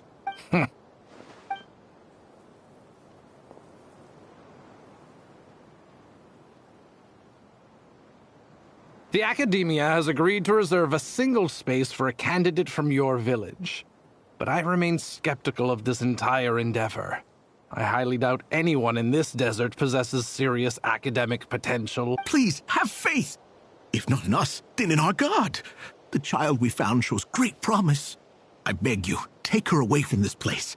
I don't recognize her. New arrival? She showed up here a few days ago, and we took her in. She's a really bright kid. Please help. I'm begging you. So, where are you from? Nowhere special. Just a sand dune. What about the rest of your family? How many of you are there? Just the one. It's only you? Correct. So, no brothers, no sisters, no mother or father? Any who have slept on a bed of sand, I call my brothers and my sisters. Apart from that, I have no family. All right. Get over here. Sign your name on the form.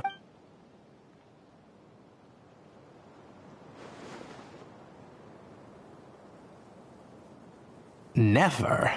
You're rather fair-skinned for a desert dweller.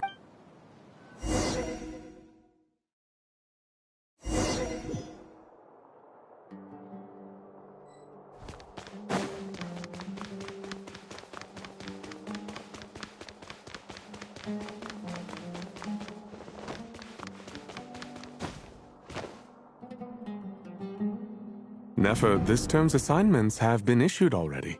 Please read through the materials thoroughly, conduct your own additional research, and then write an essay on the topic.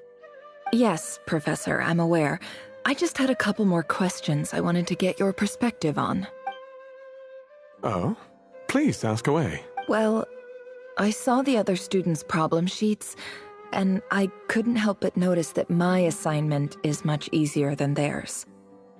Do you really think I'm a weak student? A weak student? Goodness, no. Quite the opposite. You have a sharp mind. Almost too sharp. I think what you're saying is, a weak student wouldn't have noticed the discrepancy. And if they did, they certainly wouldn't complain about the lighter workload. You see, sharp as they come. You see things the way they are. And I'm sure you know why they're like that. Because of where I come from. I'm sorry, Nefer. I don't like it any more than you do. It's just... Anyway, you said you had a couple of questions? I wanted to check if someone sent me a letter to the academia. Ah, your family wrote to you. Well, as long as they put... Not exactly. It's not even a recent letter. I was just curious where the mail would end up if no one collects it. The House of Dana, I expect. I know there's a box for unclaimed mail somewhere in there, probably sitting on a shelf. Whatever you're looking for, that'd be the place to start. Okay, got it. Thank you, Professor. Oh, don't mention it. Honestly, I feel like I failed you. I'm supposed to be your teacher, but I haven't taught you anything. Hey, don't say that. You're a great teacher, and you do your best for all your students. But the rules are the rules. You're not allowed to teach students like me. It's not just the academia either. The whole world bends over backwards for the successful and leaves the losers to suffer and die. Oh, my dear child. Don't tell me you've given up on life already. I haven't. I just think that if you want to make it in this world, you have to find a way to become successful.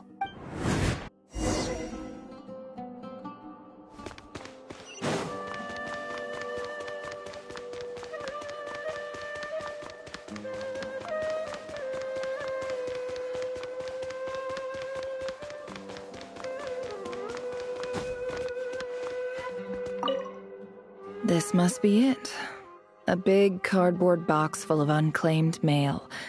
And probably some letters that ended up here by mistake, too. Let's take a look.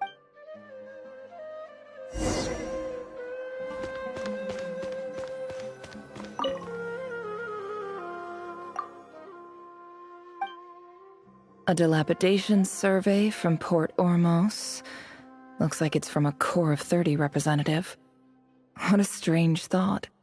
A bunch of mercs losing sleep over rundown buildings. This one was never even opened.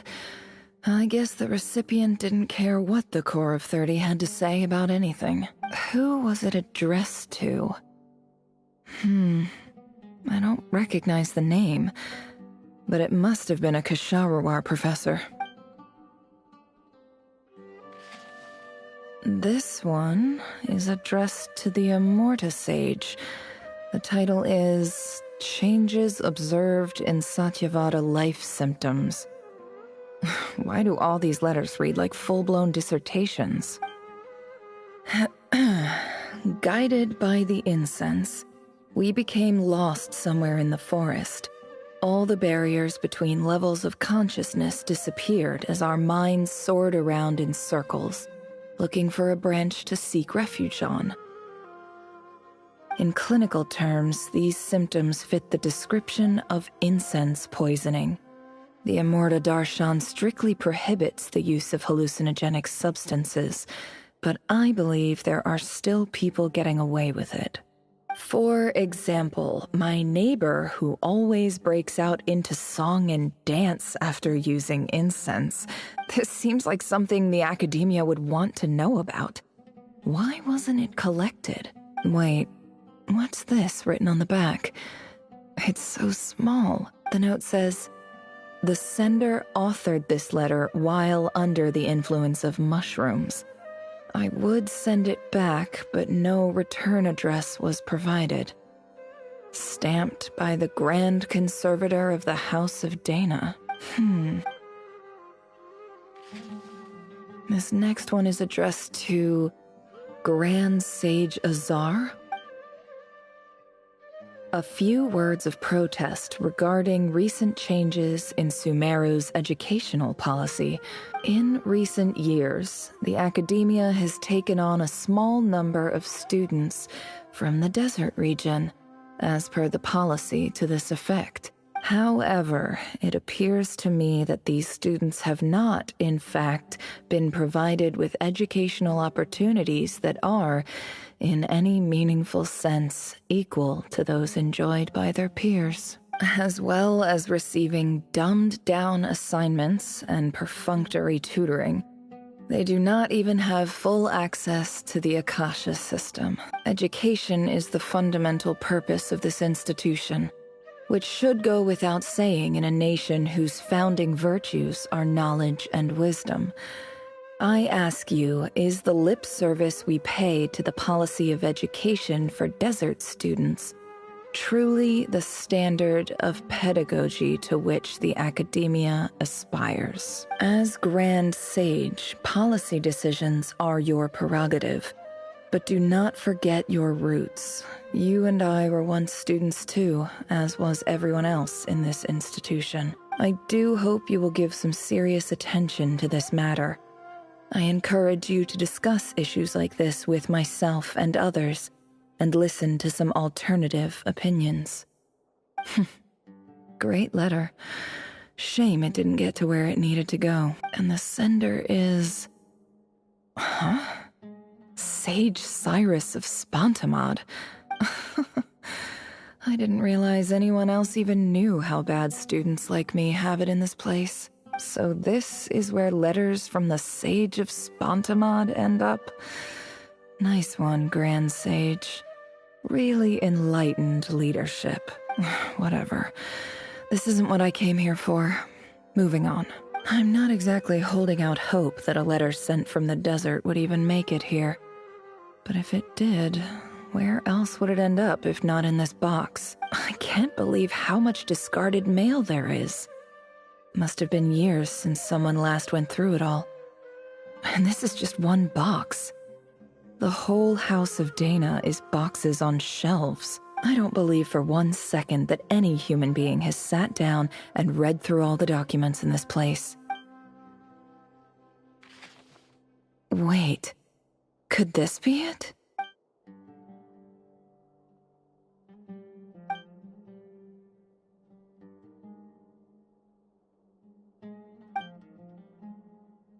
Greetings, Halil. My name is Sinuhe, chief of the Shimti tribe. I was the one who came to you and your colleague's aid when you ran into trouble in the Great Red Sand. I don't know how well you remember it now, but I brought you to safety and gave you some water and other supplies. You seemed very pleased and told me your name. In my tribe, learning a person's true name is serious business, and I therefore see you all as friends. You were kind enough to leave your contact details, so we could stay in touch. The Shimti tribe lives a harsh, nomadic existence in the desert. You were sympathetic towards my plight, promising to make me a special ambassador of the academia and help us find a way to make a better living. This brings me to my reason for writing. Our tribe has fallen on particularly hard times, and I would like to ask for your assistance. There was a terrible sandstorm a few days ago, which blocked up the well in our land.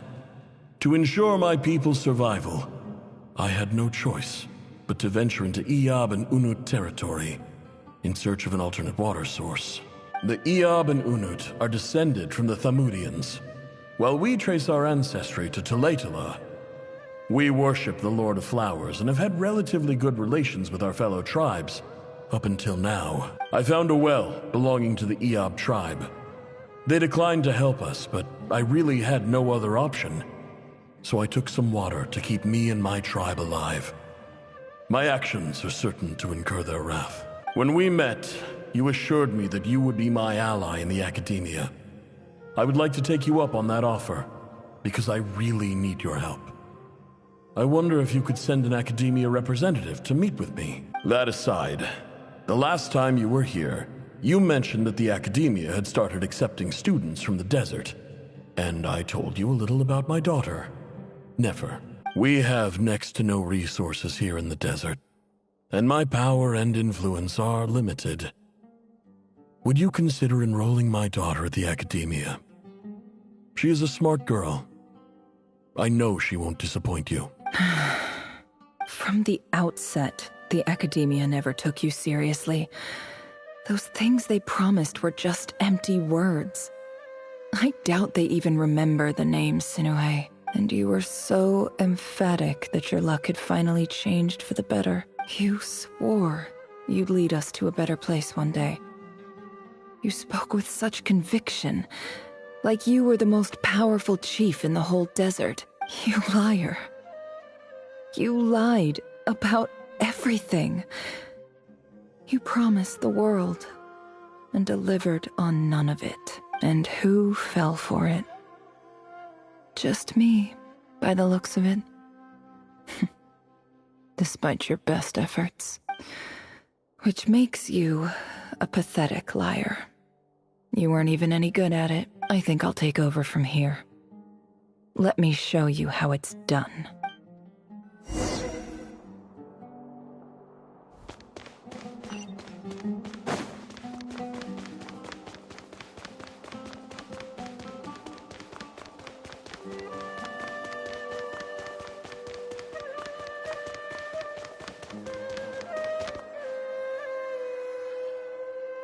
I just came to say goodbye. Thanks for everything you've done for me in my time here. Nefer? You packed your bags. Where are you going? I'm quitting. Something's come up in my hometown. Gonna head back and deal with it. Huh? But this was a hard-won opportunity for you. You know that better than I do. It was. But it doesn't matter. I have more important things to deal with, and they can't wait. Oh, and I didn't want to overfill my bags, so I left some incense on your desk. What's wrong? I thought you liked incense. Although, I did read somewhere in the House of Dana that it has hallucinogenic effects. Don't use it all at once, all right? Isn't this the stuff you brought from your hometown? You're just letting me have it? But you said it's a rare and valuable commodity. Yeah, about that. I lied. It's not rare at all. There's this bunch of ruins near my hometown that are practically overgrown with this plant. It's not worth much. Keep it, it's fine. But Nefer... All right, that's all from me. You take care.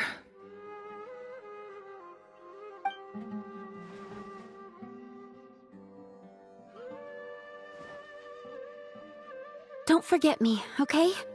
I mean, we're more than just classmates, right? We're friends. Yeah, I'll remember you. I lied again. That incense is worth a fortune, and it's a rare find even in those ruins. And as for remembering her, I have far too much to do when I get back. No time to reminisce. I'll be lucky if I even make it through this alive. But either way, I expect I'll forget you pretty quickly.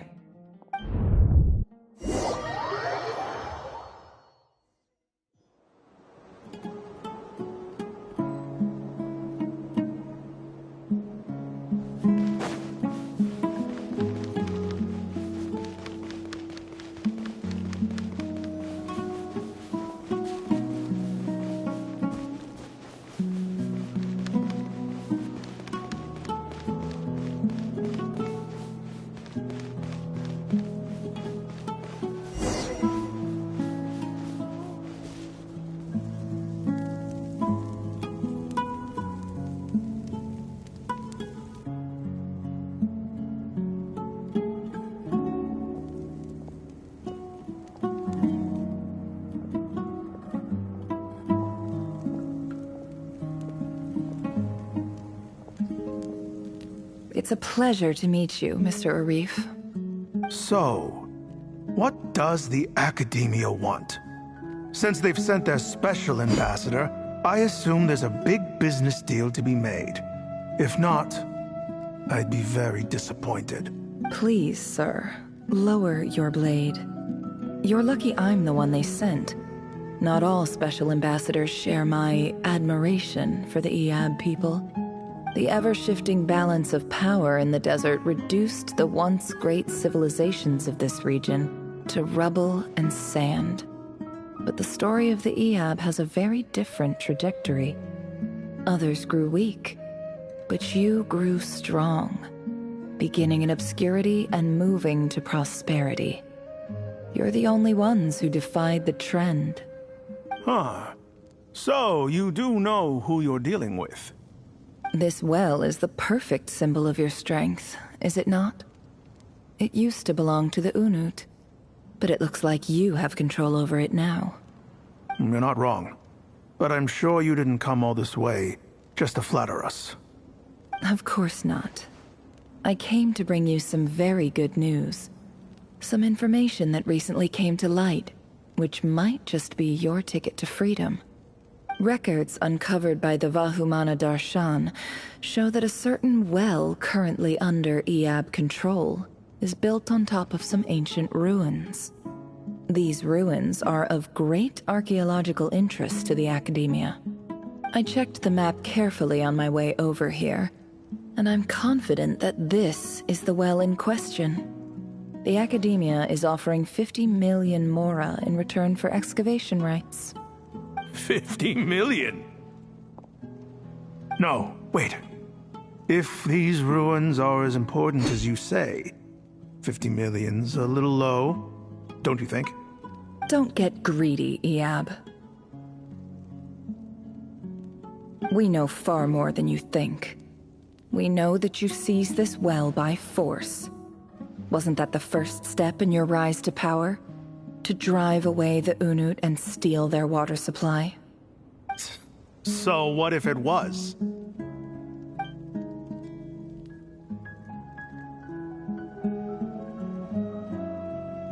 Don't worry.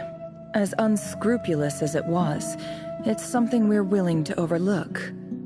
The Academia is only interested in dealing with the de facto power holders in the region. I hope I am making myself clear. And I hope your words are the truth. If I find out the Academia is trying to play me, I'll hunt down every one of your people and make you watch as I cut their heads off one by one. I assure you, Chief, that would not be in your long-term interests. You don't want to make an enemy of the Academia. You see how I'm dressed, don't you? I appreciate that you've never been to the rainforest, but surely even you recognize an ambassador's attire when you see it. And what does a barbarian like you have to lose anyway? You really think the Sumeru Academia would bother to come all this way just to lie to you? We have more important things to worry about. All right, I take your point. The Academia is the highest authority in the land. I'm sure you're trustworthy people. In that case, we have a deal. We will sell you the excavation rights. I'd like to thank you, Ambassador. This is good news indeed. Excellent news. In fact, it calls for a celebration. Would you do us the honor of staying a while and enjoying some Eab hospitality? Gladly. I am partial to wine myself, and I trust you are as well. So let's indulge in a few drinks together, in celebration of this momentous occasion.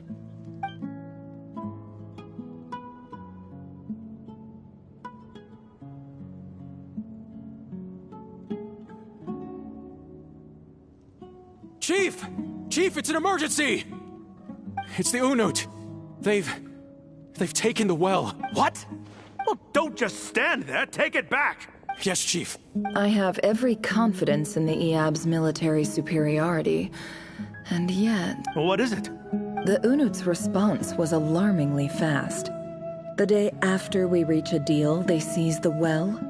This can't be a coincidence. Perhaps there is a traitor in your midst. I don't think so. I am obliged to remind you, Chief, that the Academia will only deal with the de facto power holders. If you cannot regain control over the well, I'm afraid you won't see a single mora of that 50 million. No!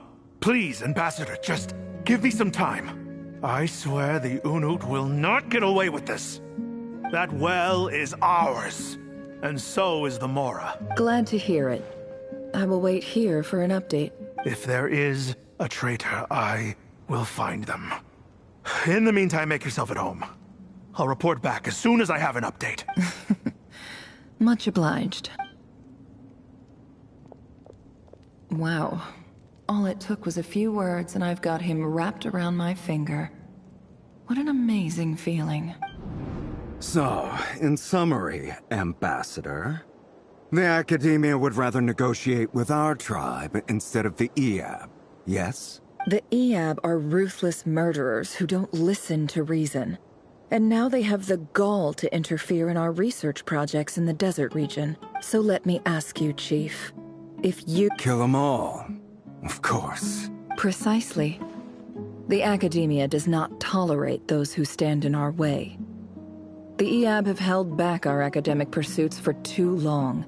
At the same time, there is simply no way that the Academia— We have our own rules out here. If the rainforest dwellers raised arms against a desert tribe, it'd start a bloody war. Right. We can't confront them ourselves, but we can support their enemies. The Unut have always had strained relations with the Eab, which makes you our natural allies. Natural allies. Weren't the Eab your allies once? You were quick to send them after us to protect your interests back when we stole that water. And now look at you. You're at each other's throats. Let me be clear. The Academia wishes to collaborate with the legally recognized rulers of the desert in this matter.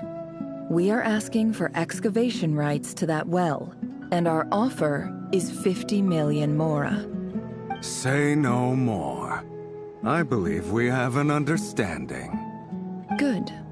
Then I suggest you get to work. Get us access to that well, and the mora's yours. You see, Dad? Lying is easy when you know how. People will believe anything.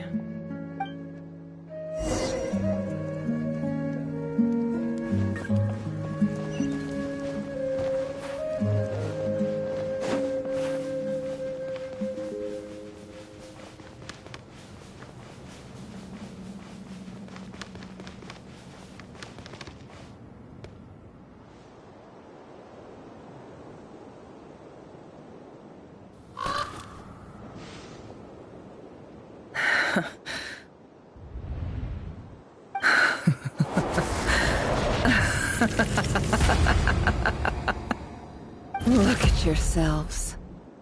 You may be vile, savage monsters, but your butchered bodies bleed like any others. You're no different. You're nothing special at all. The monsters who destroyed my home, they're just ordinary, petty human beings. What a joke. I think we're even now. Maybe I've even done the desert a favor. It's a better place without all these people around. Oh, Sinuhe, my gullible fool of a father. Perhaps if you'd been as ruthless as I was today, our tribespeople would still be alive. In this dog-eat-dog world, a chief needs to be tough to survive. But you couldn't do what had to be done. So I did it for you. Nefer, it's okay. All of this is in the past now. I believe I remember you promising to remain silent. Yeah, but even so... Yehoda, is there anything you can do to ease the tension? Alright, time for a sharp turn onto a completely different topic. So, anyway, that's enough of that. When are we getting out of this place? Feels like we've been walking forever. I'm getting pretty tired. Oh, Alma, you tired? Yes. If we can find somewhere to sit down, I could certainly do with a rest. It's not far now. There should be a temple just up ahead. Yes. Really? A temple? That's where this story ends? I guess that's how things go in the desert. Desert dwellers can never escape their destiny. Or so everyone says. I never wanted to believe it, but looking back now, I'm as desert as they come. You mentioned a temple. My biggest trade secret of all. Ah. Then I'm guessing it's I didn't know you were clued up on any other religions. I'm no expert in the history of Sumeru, but since you come from the desert, I would imagine it has something to do with King Deshret. Sounds impressive.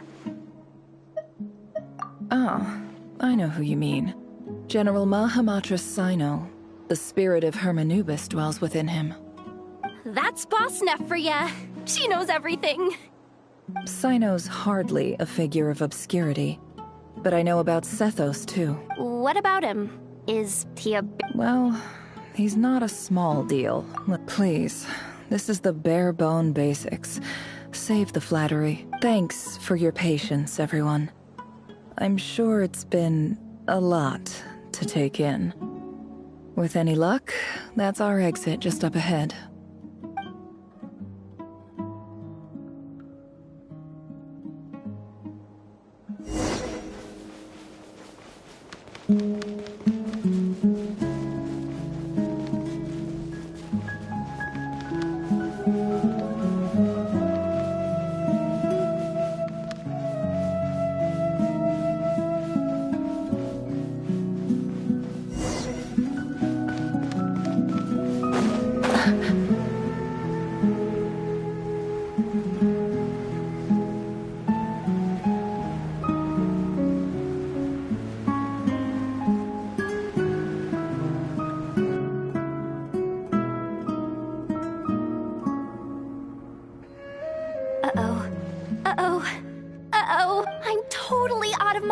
Here.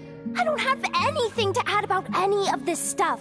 Like, look at that statue, for instance. I want to do the whole name-dropping, this girl knows her stuff thing too, but I've never seen anything like it before. A statue with the head of a bird. That's Thoth, the Ibis King, one of the 7 pillars of King Deshret. The legends say that he, the Crocodile King, and the Goat King were the 3 retainers of King Deshret. Let's take a look.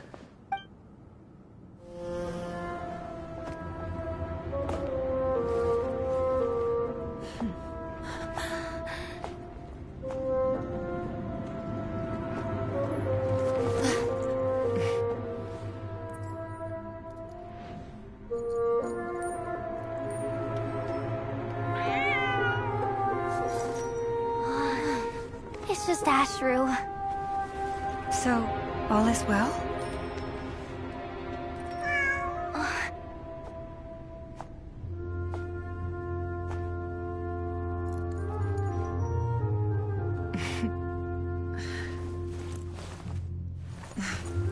Typically speaking, at this point, the world disintegrates. Then we find ourselves back in the outside world. Besides, these are my memories. There's nothing to fear. You're sure? Of course. It's almost over.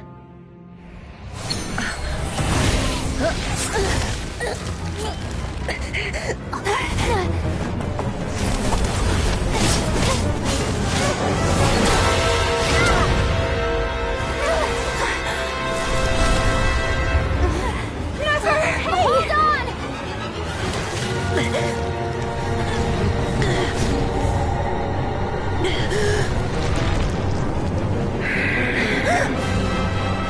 Knowing too much is always a death sentence. Speak for yourself.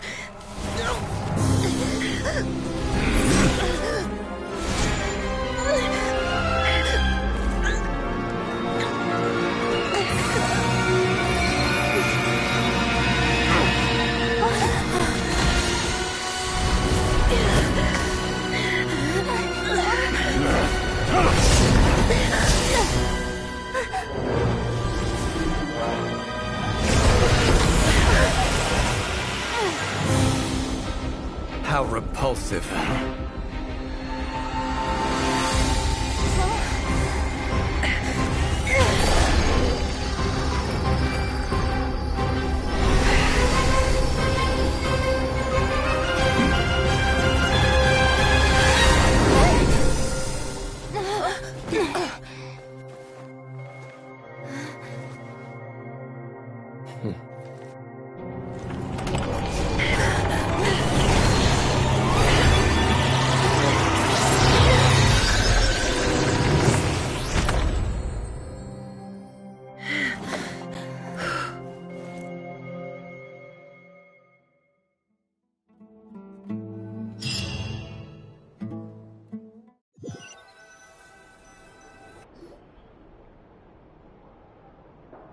handled that pretty well, didn't I?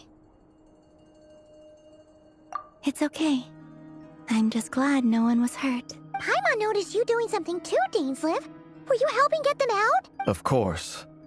When I asked Nefer to conduct this investigation, I was not naive to the dangers involved. I had a duty to ensure your safety.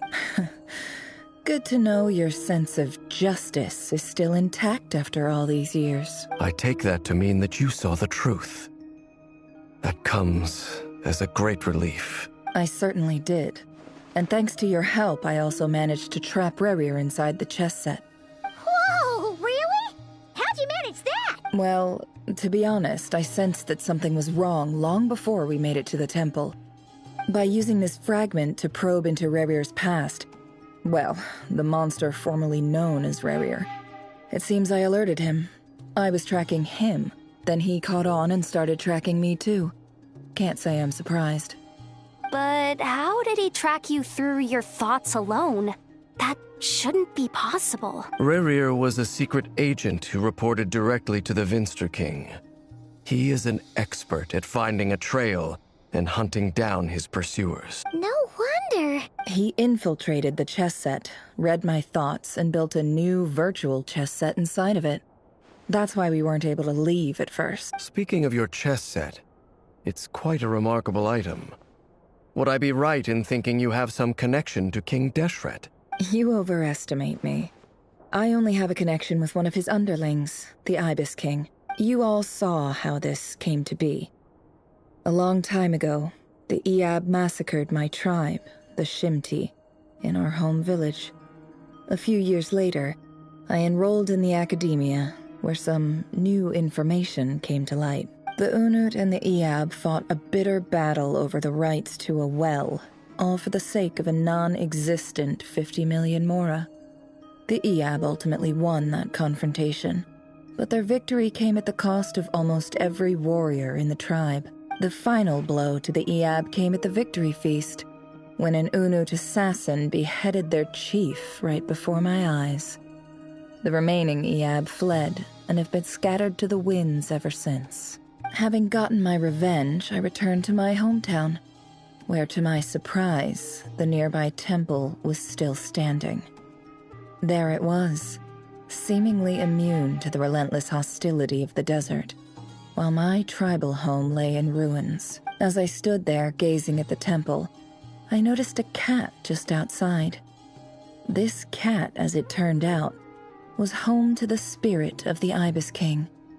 He led me to a gate deep inside the temple, and there he made a deal with me. This chess set is my gift from the Ibis King. The chessboard within is made to the same specifications as the one in the mausoleum of King Deshret, and represents his power of piercing analysis. With this chessboard in its container, I gained a certain ability to perceive hidden secrets.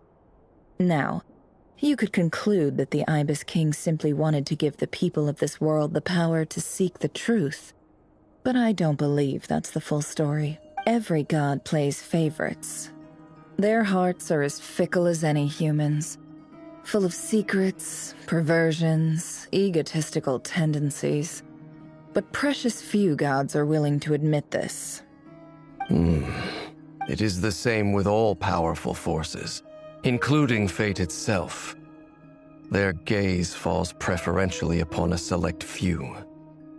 As you rightly point out, this is an act of favoritism. If you're alluding to the Abyss, then yes, I agree. Gather the others. It's time to share everything I've learned.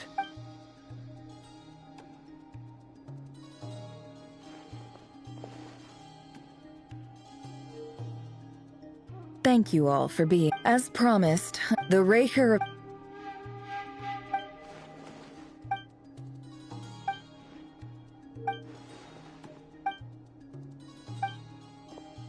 So that's why he's so obsessed with the moon. A tragic tale, to be sure. But it does not excuse his many transgressions. No matter how much Rerir suffered in the past, the fact remains that he is what we know today as the Wild Hunt, wreaking havoc upon innocent lives in Nodcry. He becomes more dangerous with each passing day.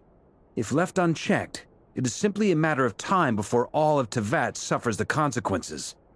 This is a threat that the Knights of Favonius cannot ignore. A question for Miss Columbina. Forgive me if this is presumptuous, but have you ever seen the spatial gateway that appeared in Rerear's memory? Never. But I have heard stories of something called the Moon Gate, and this seems to fit the description. Miss Lama, any thoughts on this? In the lore of the Frost Moon Scions, the moon is believed to hold many secrets. Some sources speak of ancient knowledge, others of a gateway to the unknown. The term Moon Gate is one I have heard before. But as is the case with all of our legends, there are no records of any first-hand witnesses. We cannot know whether it truly exists. Then back to Miss Columbina. As a moon goddess yourself, do you have some idea of where the Moon Gate leads to? Not at this stage, sorry. I do hold the power of the Frost Moon, and my strength is recovering well. I can sense that the gate would open at my command, but... But there's more to the power of the Frost Moon than that? Yes.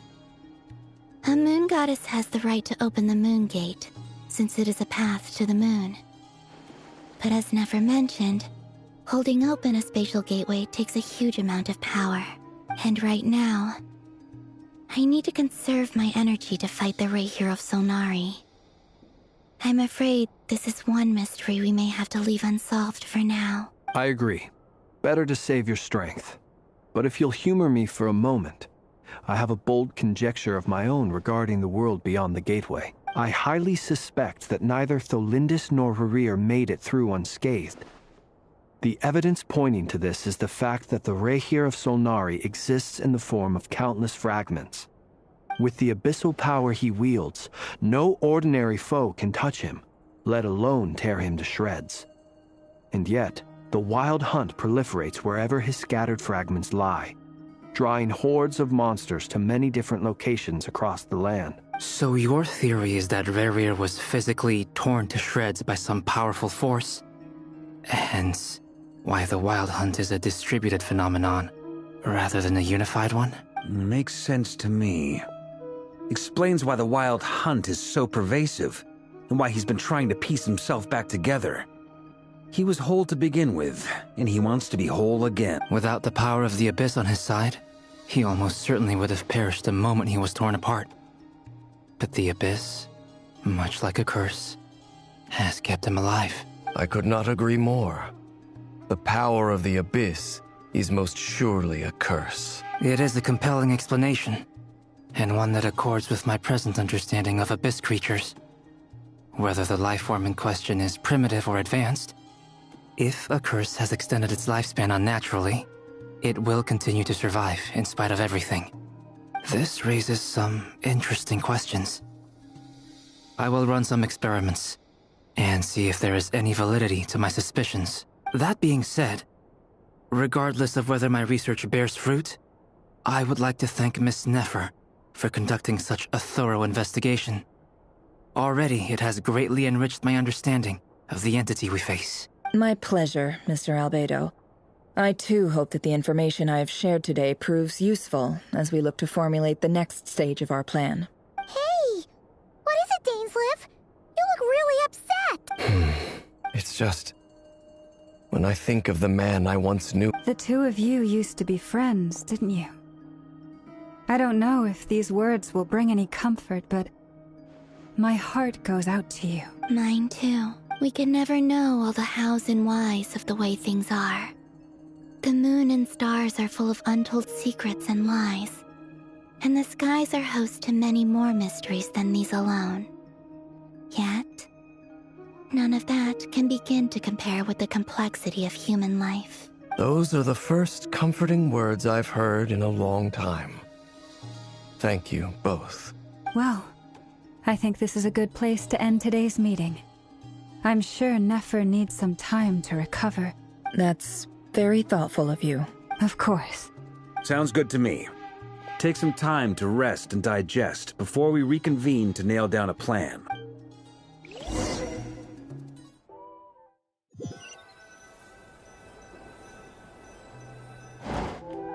Hey, Is this a bad time? Hope I didn't kill the conversation. Nice room. Oh, I'm not coming in, though. Why not? It's just a hotel room. If it's all the same, I'll just stay out here. I might not look the part, but I'm technically a knight. Barging into people's private quarters isn't the kind of thing we do.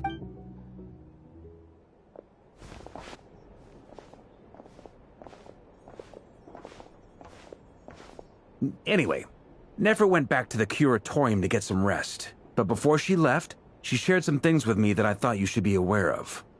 Firstly, although she managed to trap the Raker of Solnari inside her chess set, there's no guarantee that the power of the Ibis King is any match for one of the 5 sinners. Their powers are beyond our comprehension. It's only a matter of time before he finds a way to break out. We have to come up with a plan and take care of him before that happens. Honestly, my mom figured that might be the case. So, how long have we got? Well, I asked her that same question. She talked for a long time, but for the most part, it seemed like she was trying to convince me how precious her chess set is. What a long and storied history it has. It felt like some kind of sales pitch, you know? The kind where you end up handing over Mora against your will. Anyway, after all that, she finally answered the question. 2 days, at most. 2 days? Holy moly! Can we even recruit enough help in that time? That remains to be seen. Which brings me to the second issue. Dainsleif is obviously conflicted about this whole thing. But given how little time we have, there's no way we can pull this off without his help. You have some history with him, right? Do you think maybe you could talk to him for us? Great.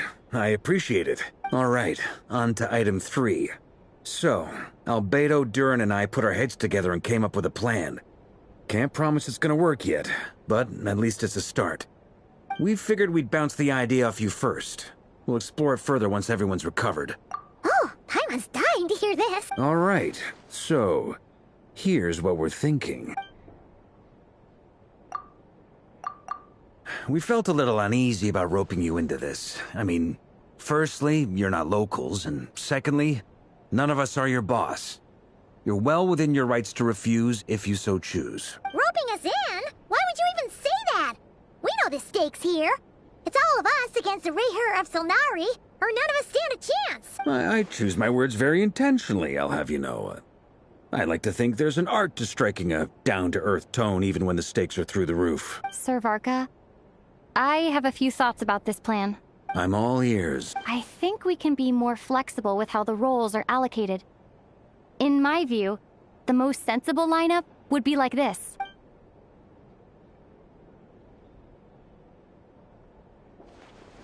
I see your point, yeah. But if that's how we're going to approach this, you'd better make sure you're ready. To be clear, I don't doubt your abilities. Far from it. I just want to make sure. Are you really willing to take all this on? I want to do everything within my power.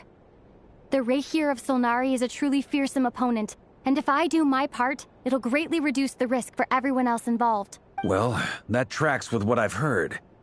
Jean's mentioned in her letters that you're so diligent it's almost abnormal. As in, most people weigh up the risks and rewards in situations like this. But you seem to just march towards danger without a moment's hesitation. Of course, everyone appreciates a fearless pioneer. But all that aside, I'm the Grand Master of the Knights of Favonius, and you're our honorary knight. I want to make sure your courage doesn't come at the expense of your safety. Thank you, Sir Varka. I should be the one thanking you. It means a lot to have you on board. I'll give some serious thought to your suggestions.